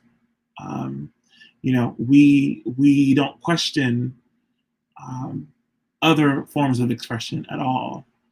Right? We just say, oh yeah, that's art, or we kind of shrug it off or dismiss it as an artist or as an expression, or I'm repeating myself, but I think it's been so, for me, I think it's been so eye-opening this entire summer that Lil Nas X has truly been pushing it even further and further and further. He's just living. He's just having a good old time. Living, yes, but somehow, it has truly, I think, is an itch, right, under the Black community. And I'm like, well, that itch is something that you need to deal with. This person doesn't necessarily have to, or not that they should have to. I think you've got to question and really deal with the things that are really ailing you. your inner homophobia, your transphobia, the things that you are really suppressing, that hate. Because to me, I think it's so alarming when folks say, well, you know, I actually recently posted this on social media. It's like, you know, when folks say things like, you know, we don't have a problem with gay people, or, you know, I respect your lifestyle. As long as you don't, you know, bother me, I don't have an issue with you. And it's like, yes, you do. What lifestyle? People are truly living their life. It's not a lifestyle. So we should really unpack it there, because you're not living in a lifestyle. You're living your life. So again, you know what that is though? That is another example of people twisting up the scriptures and applied it to everyday life. Mm-hmm. Like, if you remember, I think it's the book of Genesis, Lot, when he went to Sodom. You know, a lot of people took that scripture and they made it seem like, oh, Sodom got burned down because there was homosexuality, this, that. No, Sodom got burned down because there was unconsensual sex happening there. So for some odd reason, this is what I'll have to break you off to a decolonization Bible study. I got you, my sister. I got you. Okay, but I got you. But I got you. But what they don't want to acknowledge is that for some odd reason, with the scriptures, they've equated homosexuality or anything that's not, you know, straight love, we'll say. It just means that you're not going to try to consent to any type of advances by any means, meaning like you're just going to go and take it. And they've demonized it just off of that. So then they were like, oh, when God burnt it down, that was God's judgment on homosexuality. No, God doesn't want nobody to get our word. God wants the sanctity of sex to be within, from one person to another, a given access that both parties are participating in, and it's something that they can enjoy together. Yeah. But obviously, how white supremacy does and how homophobia does is that they've equated people that, you know, that do that or have sex, you know, same sex in any capacity, they've equated to, oh, well, as long as you don't try me with it. It's like, well, you don't say that for heterosexuality. Hello. I'm just saying hey, I'm just saying, like, how do you know I mean, like, we've never seen a straight guy just solicit anything from a straight woman without consent, so on and so forth. Why does it only start that they all of a sudden, when we're talking about they, and I don't want to say they to otherize, but when we're talking about people within the LGBTQIA plus community, that they don't have the self-dignifying responses of just yes or no. That's it. And keep that as long as you keep it off of me. Well, I mean, like, first off, how big of you to think that I even wanted you to begin with? But anyway, like, that's just crazy. That part. Exactly. No, I mean, I again, just affirming all of the feedback from that. I think it's so real, and a lot of it too, I feel like comes out of a need to establish power. What do you mean by that? What I mean is that I feel that folks are born who they are. There's no demon for me. I mean, like, I can see, but you know, but there's no thing that like you've got to contend with, or that you've got to transform, or that you need to justify. This isn't a lifestyle. It's not something that people grow into. It's not something that happened to you out of childhood abuse. People are transgender because that is what happens. Because they do not feel that that's where they are in their life. And I think that that is something that we need to be honest about and accepting, and not just accepting, because I think, again, that's like, to me, it's almost like a burden shift. All right, well, we accept you, but now what? But we accept you, but then we still don't really love you. Or we accept you, but we don't respect you. That part. Which I think to me is like, well, then, well, you know, it's not, you know, one or the other. Which I think a lot of Qween, say that one more time, please. Somebody was scratching their butt in the back of the church.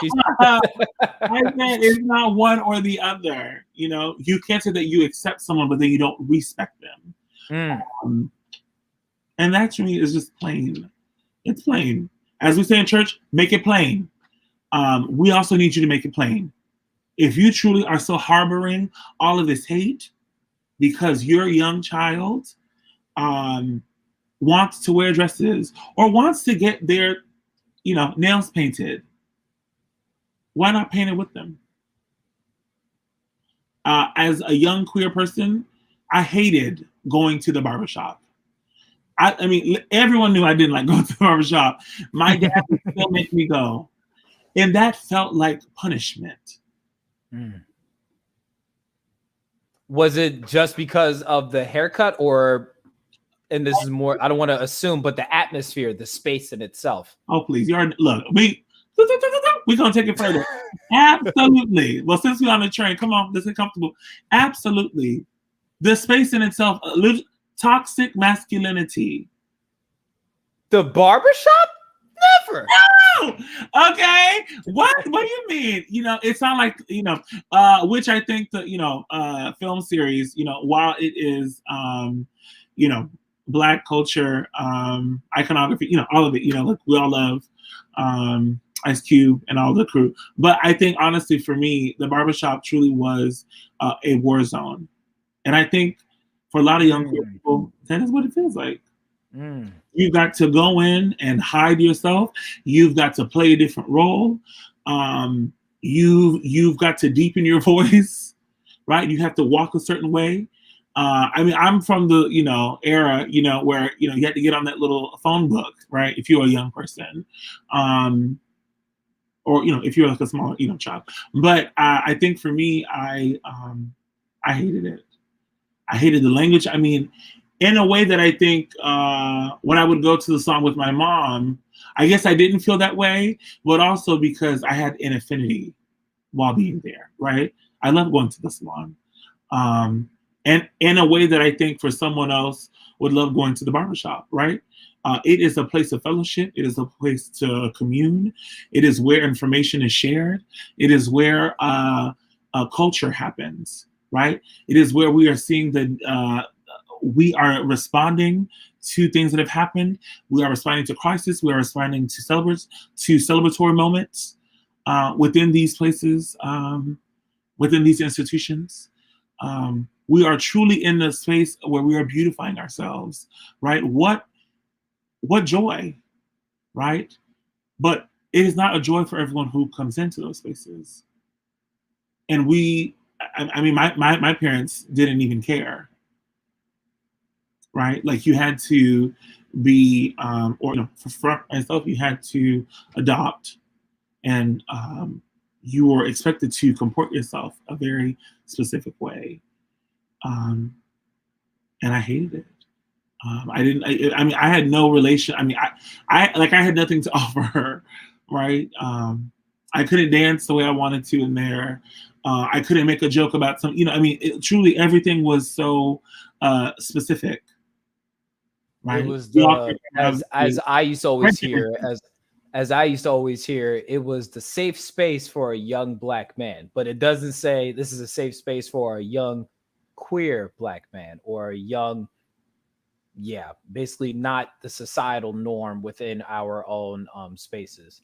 I get you. And I'm also, I hope you, my ways of sarcasm, I'm just listening because this is me and my privilege. That's not even something like I would think of where it's like, damn, a barbershop? What's so bad about it? It's like, yeah. Absolutely. Yeah. And I also haven't been to a barbershop since I was 21. I've been cutting my own hair. I'm 27 now. Look, I mean, but those are the things that we have to in college, look, those are the things that you have to, ways that you have to survive, right? Oh no, not me. I just don't like paying nobody $30 to cut my hair.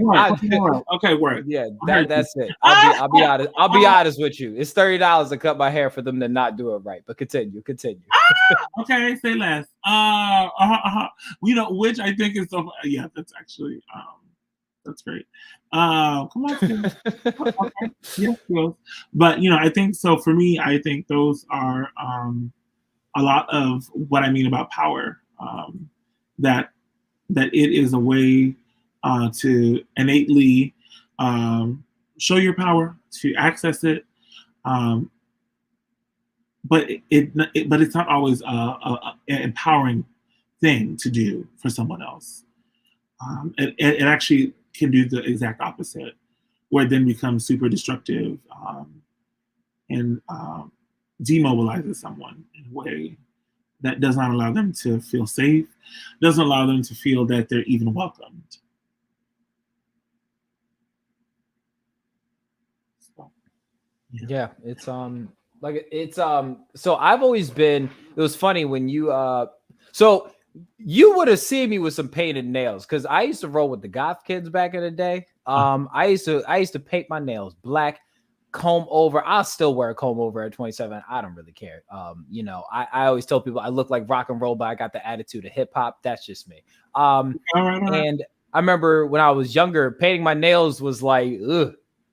Remember coming home and I had to lie about it. Oh, why are your nails painted? I lost a bet. But then, I would continue to do so. It's just something I like to do. And it's not even something, because I consider myself non-conventional in a lot of ways when it comes to my Blackness. I never even thought about, and I'm just saying that I'm smiling because it's just like something else I need to kind of deconstruct is like, what in some ways that I may have seen as a sanctuary place or just a place I did not want to afford to go to, that could be an asylum for some people.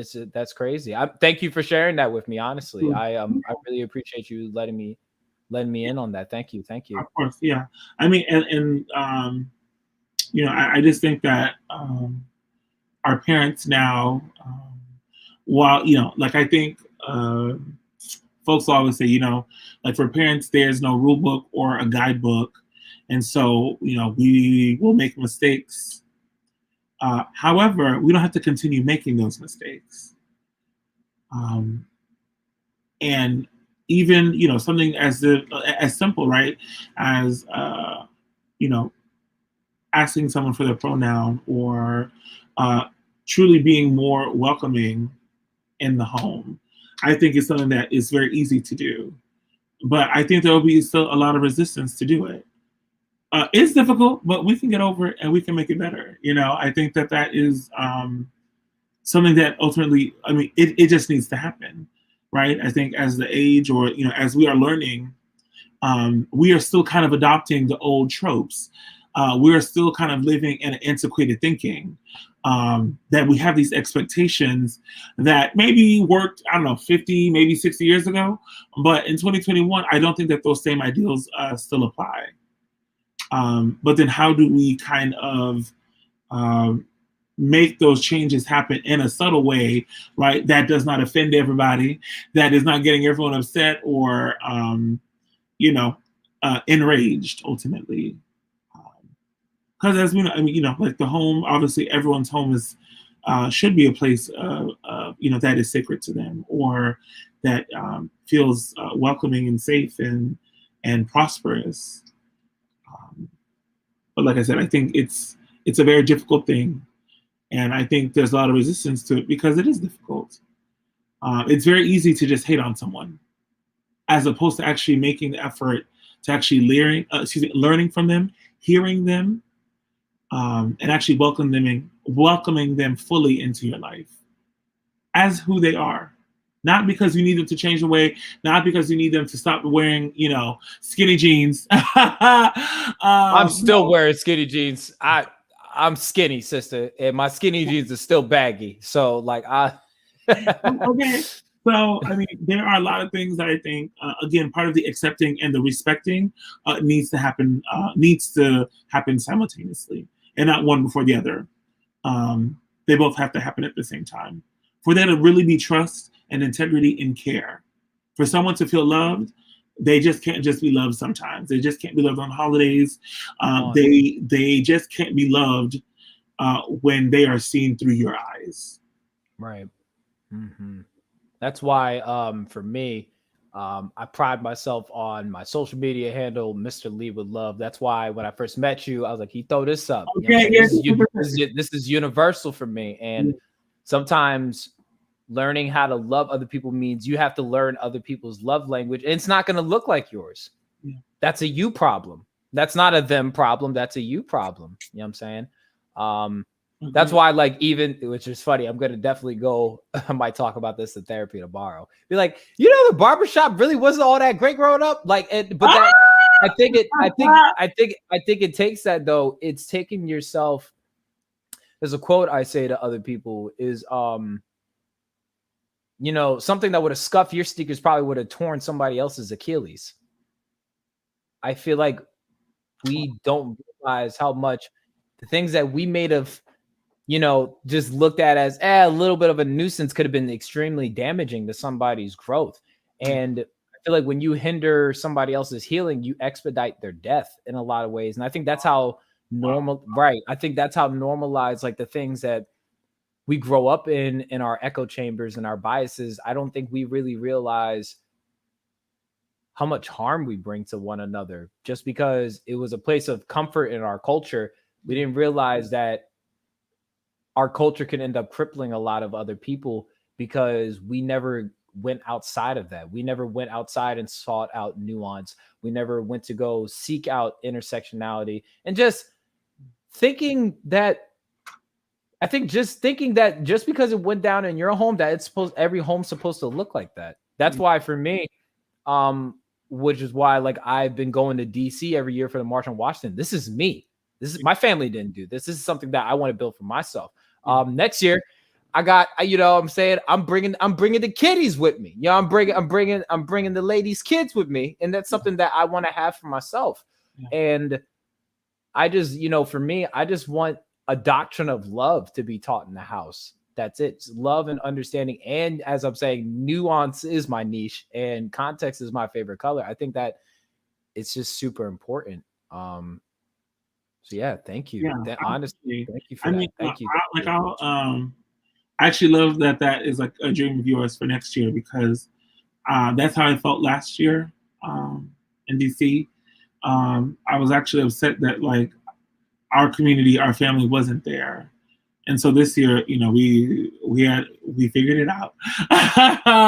Wait, now, were you there last year for the Get Your Knees Off Our Necks one? Absolutely, yeah. I was a front and center, waving my little flag. I might have got a picture of you. I might have gotten a picture of you. I was out there flicking pics left and right. I might have got a picture of you. I might have. As I sit over here looking at your screen to that, some of your garments over to the left. I don't know. I might have. I'll send you an IG, but I'll send you an IG picture because I might still have it. Yeah, no, of course. I mean, it. I felt like this year in particular that we all had to be part of that. You know, we all had to experience it.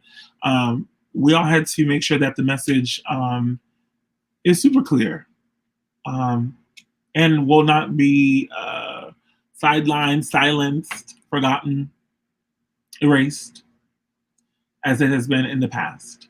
So instead of just, you know, chucking it up to, well, that's just how things are, I don't believe in that. Honey, this is how things should be.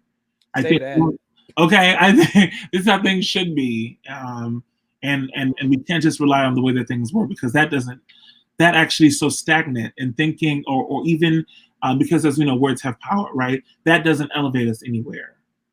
Actually, so no. Somebody is wiping the crust out their eyes. The back of the church. You said keep a stat. Say that one more time, Qween. One more time for me, please.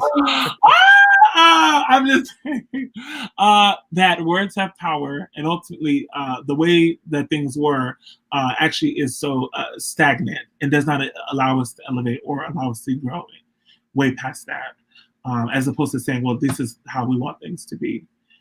Where there's action behind it, and there's purpose behind it too,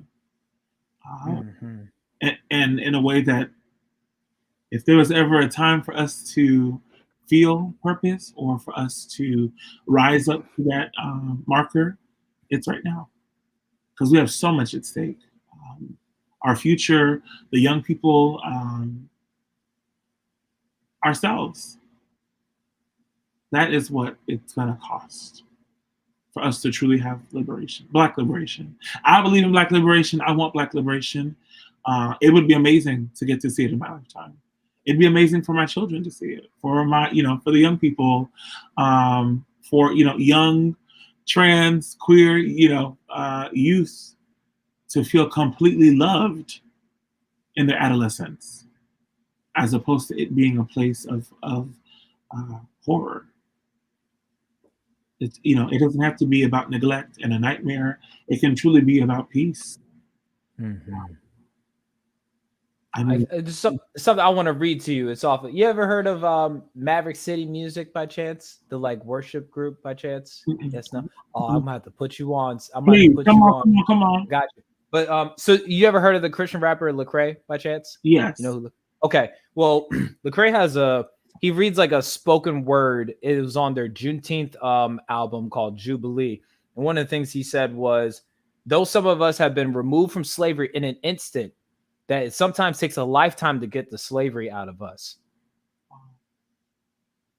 And I think in a lot of ways that a lot of us, whether we want to admit it or not, we are the key to each other's liberation. Yes. Yes, absolutely. In a lot of ways, I feel like the keys to unlocking some of the doors are in each other, but we have to acknowledge there are some doors that need to be unlocked within ourselves. We've got to unlock the hate that we have literally been sitting on. Mm-hmm. Right, the violence and the trauma that is truly generational, that we've been hiding. We've got to let it out, because it's going to literally hinder us from liberation. It is going to literally blind us from seeing the person next to us as our family and not as our enemy.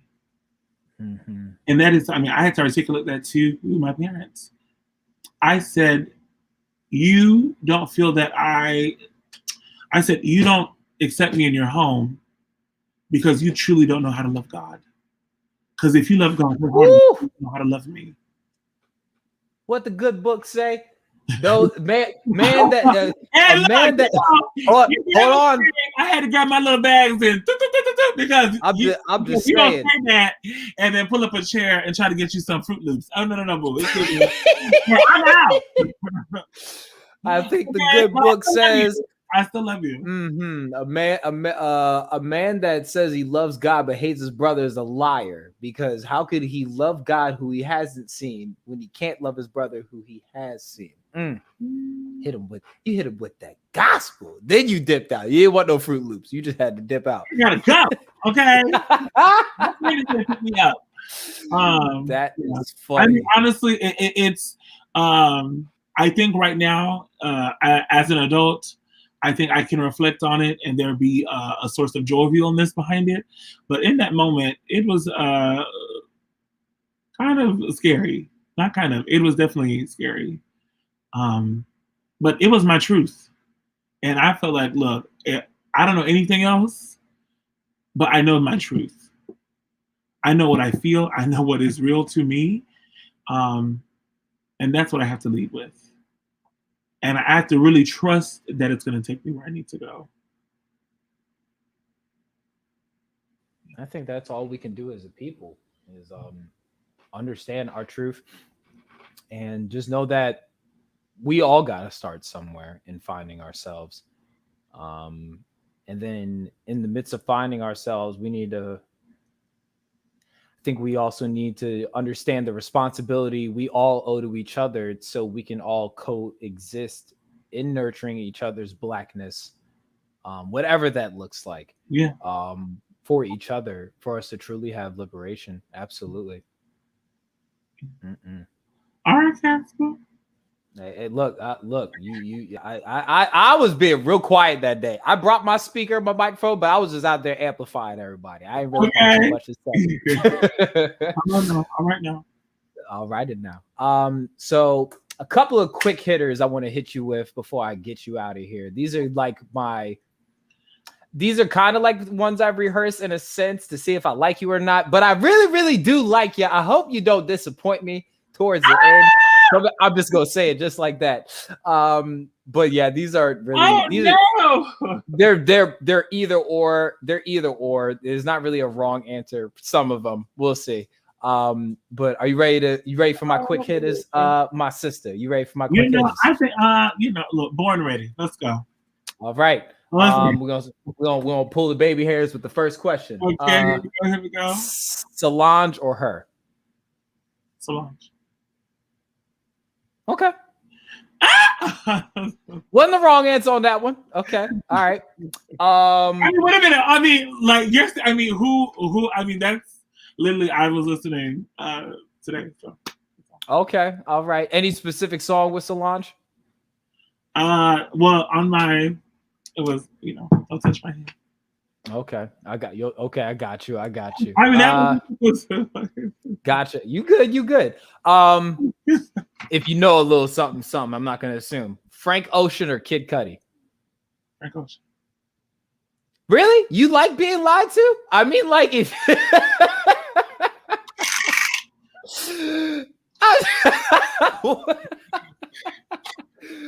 Where you at? Yeah, Frank Ocean is that daddy that said, "I'll be back. I'm just gonna go get a pack of cigarettes." Ain't never come back. Like, what is it? He left his hat, or no? What is it? His pack of cigarettes and something. I forget what the saying. Oh, he been gone. This man said, "I will be back for a pack of smokes." Okay, and then if he finally does show up, they ain't even gonna be no Newports. They're gonna be some Mavericks. Some.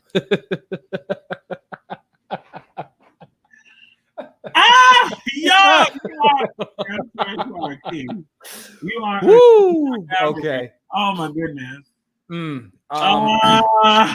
Yep. Flats or drums when we're talking about chicken? Oh my God, flats. Flats? What the hell? Okay,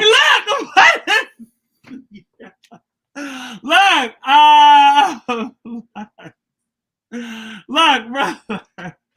That I'm not fighting you. Look, flats for me. Flats. I ain't say I fight you. I'm just curious. Like, really? You like the drums? Yes. Okay. Look at that. The judgment. Wow. Okay. No. Okay. Yes. You know, it's so funny because I feel like I don't know what your Qween was. I like the flats. No. I like the flats. A lemon pepper wing, a flat. We're in business. What is your sign? What? Oh, don't do me like this. I'm an Aquarius. Okay. I'm a Capricorn. What does that even mean? I don't know. No. I'm just wondering. I don't know. Look. I have bipolar disorder, so horoscopes don't mean anything to me. I'm just gonna say. Say less. She said, "What is your sign?" Okay, no, wait a minute. No, it's so fun. Like, I feel like I actually get this often, but I feel like I know a lot of people who are down with the flats. I mean, if I had to prefer, give me a drum. Okay, that's all. I mean, if somebody gave me a bowl full of flats, I'll eat them because I'm hungry. But if somebody gave me the same option for a bowl full of drums, I'm gonna eat the drums. Okay. And then I'll ask flats if I could have some afterwards. But shit. I'm judging you. I wasn't judging you the whole podcast, but for the last however long this takes, this is painful already. My gosh.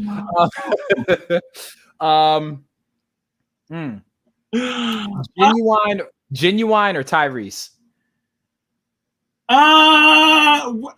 See, here's the thing though. I feel like it's hard to say because are we going off of like artistry, musicality? Yes, artistry and musicality. We're not talking about acting at all. We're talking about artistry and musicality. We're not talking about personality because both of their personalities are. Ugh. I mean, for me, I'm always gonna go down with Sweet Lady. So I guess that's what it's giving. Okay, all right. My goodness, you starting to worry me a little bit. Genuine. Okay, what about that Sweet Lady track? You're fine. You was just making me nervous for a second. Kanye or Pharrell? Mm-hmm.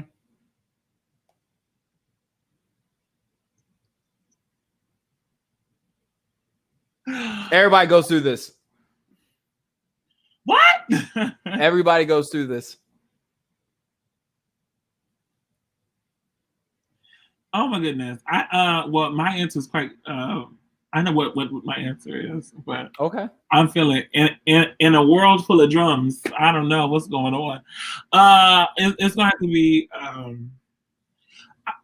I think that actually is quite nuanced, because I think where in the world of Kanye are we trying to put this?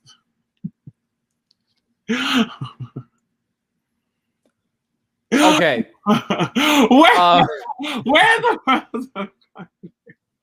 Now, I would say I think Kanye is a phenomenal artist. I mean, obviously, truly a genius.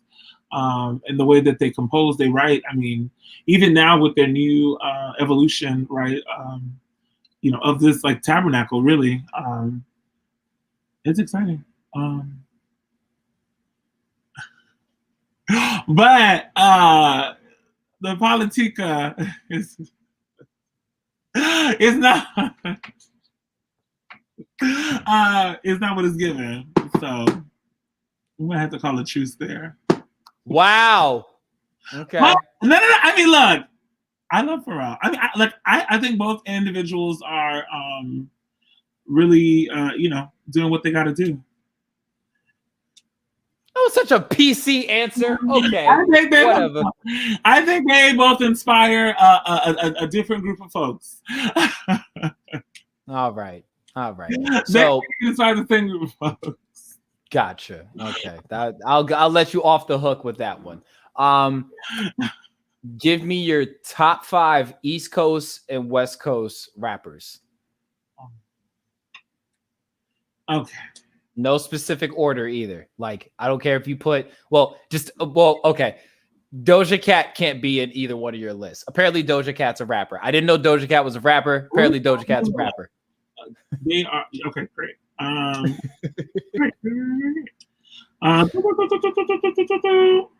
Googling? Don't tell me you're Googling. Oh, okay. I just had to ask. I'm gonna go ahead and say Biggie, Rakim. I'm gonna put. Sorry. So this is for East Coast. Nas on there as well. Let's put. Okay, we can give Lil' Kim. Come on, Lil' Kim on the list. You said 4 or 5 each. 5 each. Okay, so that I think I gave you 4. Right. Yes.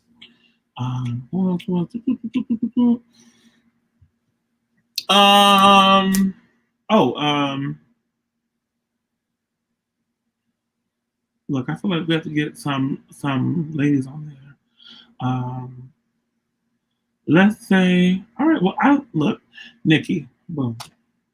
Okay. And for your West Coast below. West Coast. Let's give in. We give a little Dr. Dre love. We can give. We definitely got to give Tupac some love. Who else? Well, I mean, I don't know. Like our folks. Hold on. Why is it so hard for? Okay.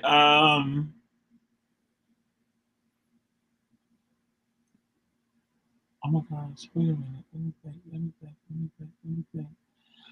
Snoop for sure. That's 3. Let me. Wait a minute. Now, is LL Cool J East Coast or West Coast? You're on West, and you got. Wait, who'd you say for West Coast? I said LL Cool J. LL's New York. Yeah. Okay. Yeah, he's the grandfather. He's a godfather of rap. Matter of fact, he's one of them. Yeah. One of the godfathers of rap. Yeah, that's East Coast. That's East Coast, beloved. Family Feud X. So I need 2 more. Yes. For West Coast, yeah. I think you need 2 more. You got Snoop, Dre, and Pac. So you got 2 more for West Coast. Let's do Ice Cube for sure, definitely. Okay, so 1 more.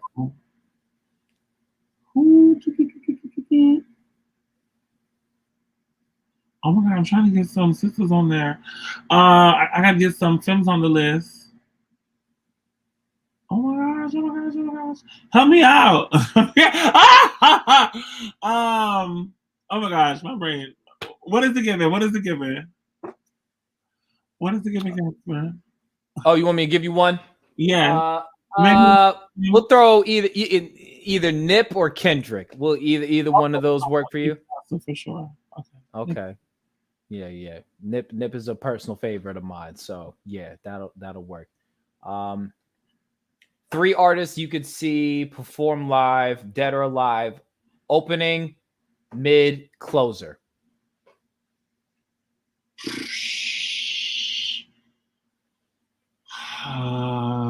Okay.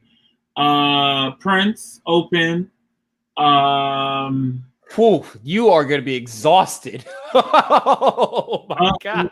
For an opener? Whew. Oh yeah. That's a calorie burner. Go ahead. Well, I'm trying to think. Oh my God. Oh my God. Why is it so hard? Look, my brain is like. We got into some deep stuff tonight. You know what I'm saying? This is easy. I'm trying to think. This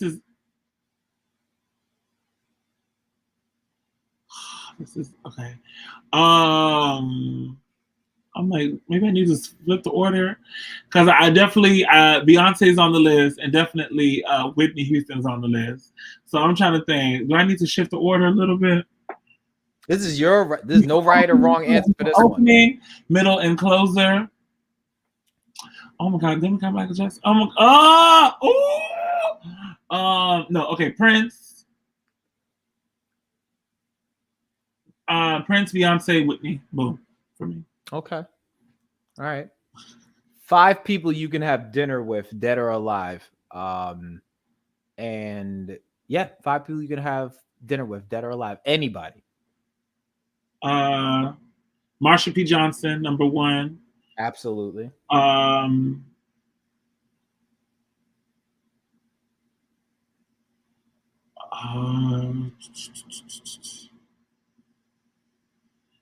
Nelson Mandela. Okay, dinner. Yeah, there's a bunch of good folk eating some drums. Okay, work. Okay, I see how you. I'm just messing with you. Yeah. Oh, okay. Oh my God, I feel like this is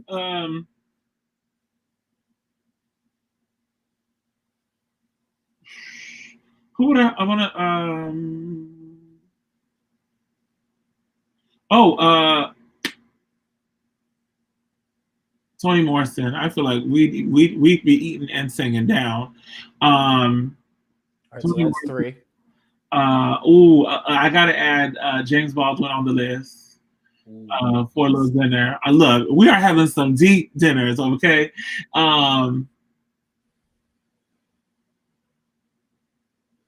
And Ray Charles. I think we would let him down. Okay, those are my friends. All right.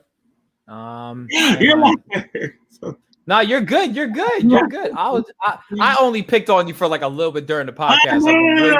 Okay. And my last and final question is: if you would like to see anybody on the Kid Casper podcast, who would that be? But your answer has to be somebody you could help get on here, essentially. Somebody you would like for me to interview. Ooh, Angela Davis. You can give me Angela Davis. You can get me Angela Davis. You can get me Angela Davis. Like, don't play with me. Like, we can try. We can try. Okay, well, if you can't get Angela Davis, who is a close second? Like, okay. No, we'll try to get Queen Angela, but sure, for sure. Okay.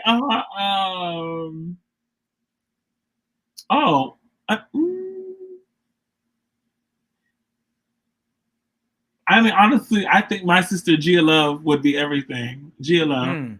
Yeah. Queen Gia. She's iconic. Okay. Literally, I'm like staring at her little. Okay. Okay. Well, Yeah, I'll talk to your mailman. Really, I'll talk to anybody. Is it when you said Angela Davis? I was like, look, come on.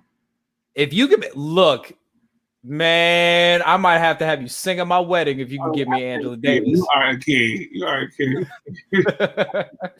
Well, Queen Jean, it was an absolute treat to share this space with you. Likewise. And have a dialogue with you. I appreciate you coming on by and blessing me with your presence. It was such a gift to me. I don't think you understand. It's amazing. Thank you for sharing space, honestly. Oh yeah, this was good. And this doesn't have to be the last time. You're welcome back here anytime. You know what I'm saying? We don't just do interviews. We have critical conversations, deep thinking conversations. When we ever like to, white fragility is my favorite salad dressing. You know what I'm saying? I like to just I like to get into it on here. So okay, if I ever want somebody to share the space with and get in good trouble with, you are welcome back here anytime. I'm coming. I'm coming. And thank you everybody that tuned in tonight. This was a treat. Please, everybody. Oh, and somebody asked earlier, Queen Jean, do you have a clothing brand or apparel in the works by chance? Somebody asked. Where to go? Maybe. Look, I always feel you know what? That's a question I'm supposed to ask. What do you got? What can we expect next from you, Queen Jean? What can we expect next from you? A whole lot. Currently working on a few projects right now. A lot of collaborations, I think, that need to happen. I recently just did a installation at MoMA PS1 for Black trans liberation, which was we created like a huge altar to really honor all of the siblings that we've lost in the last 5 years. Mm-hmm. I'm working on like a film as well. So yeah, so things are coming up. Yeah. Okay. Yeah. All right. Sorry. And then to answer the question on the clothing line, I think it definitely needs to happen because I feel for myself, anyways, for a lot of the things, like that you'll probably see, like I've made for myself, and things that I just feel like, tall, curvy bodies need to look amazing at all times. So I think that and also too, because I feel like a lot of us like to look good. I think that's not a thing that we shouldn't honor. We should celebrate ourselves and look amazing while doing it. So absolutely. Yeah.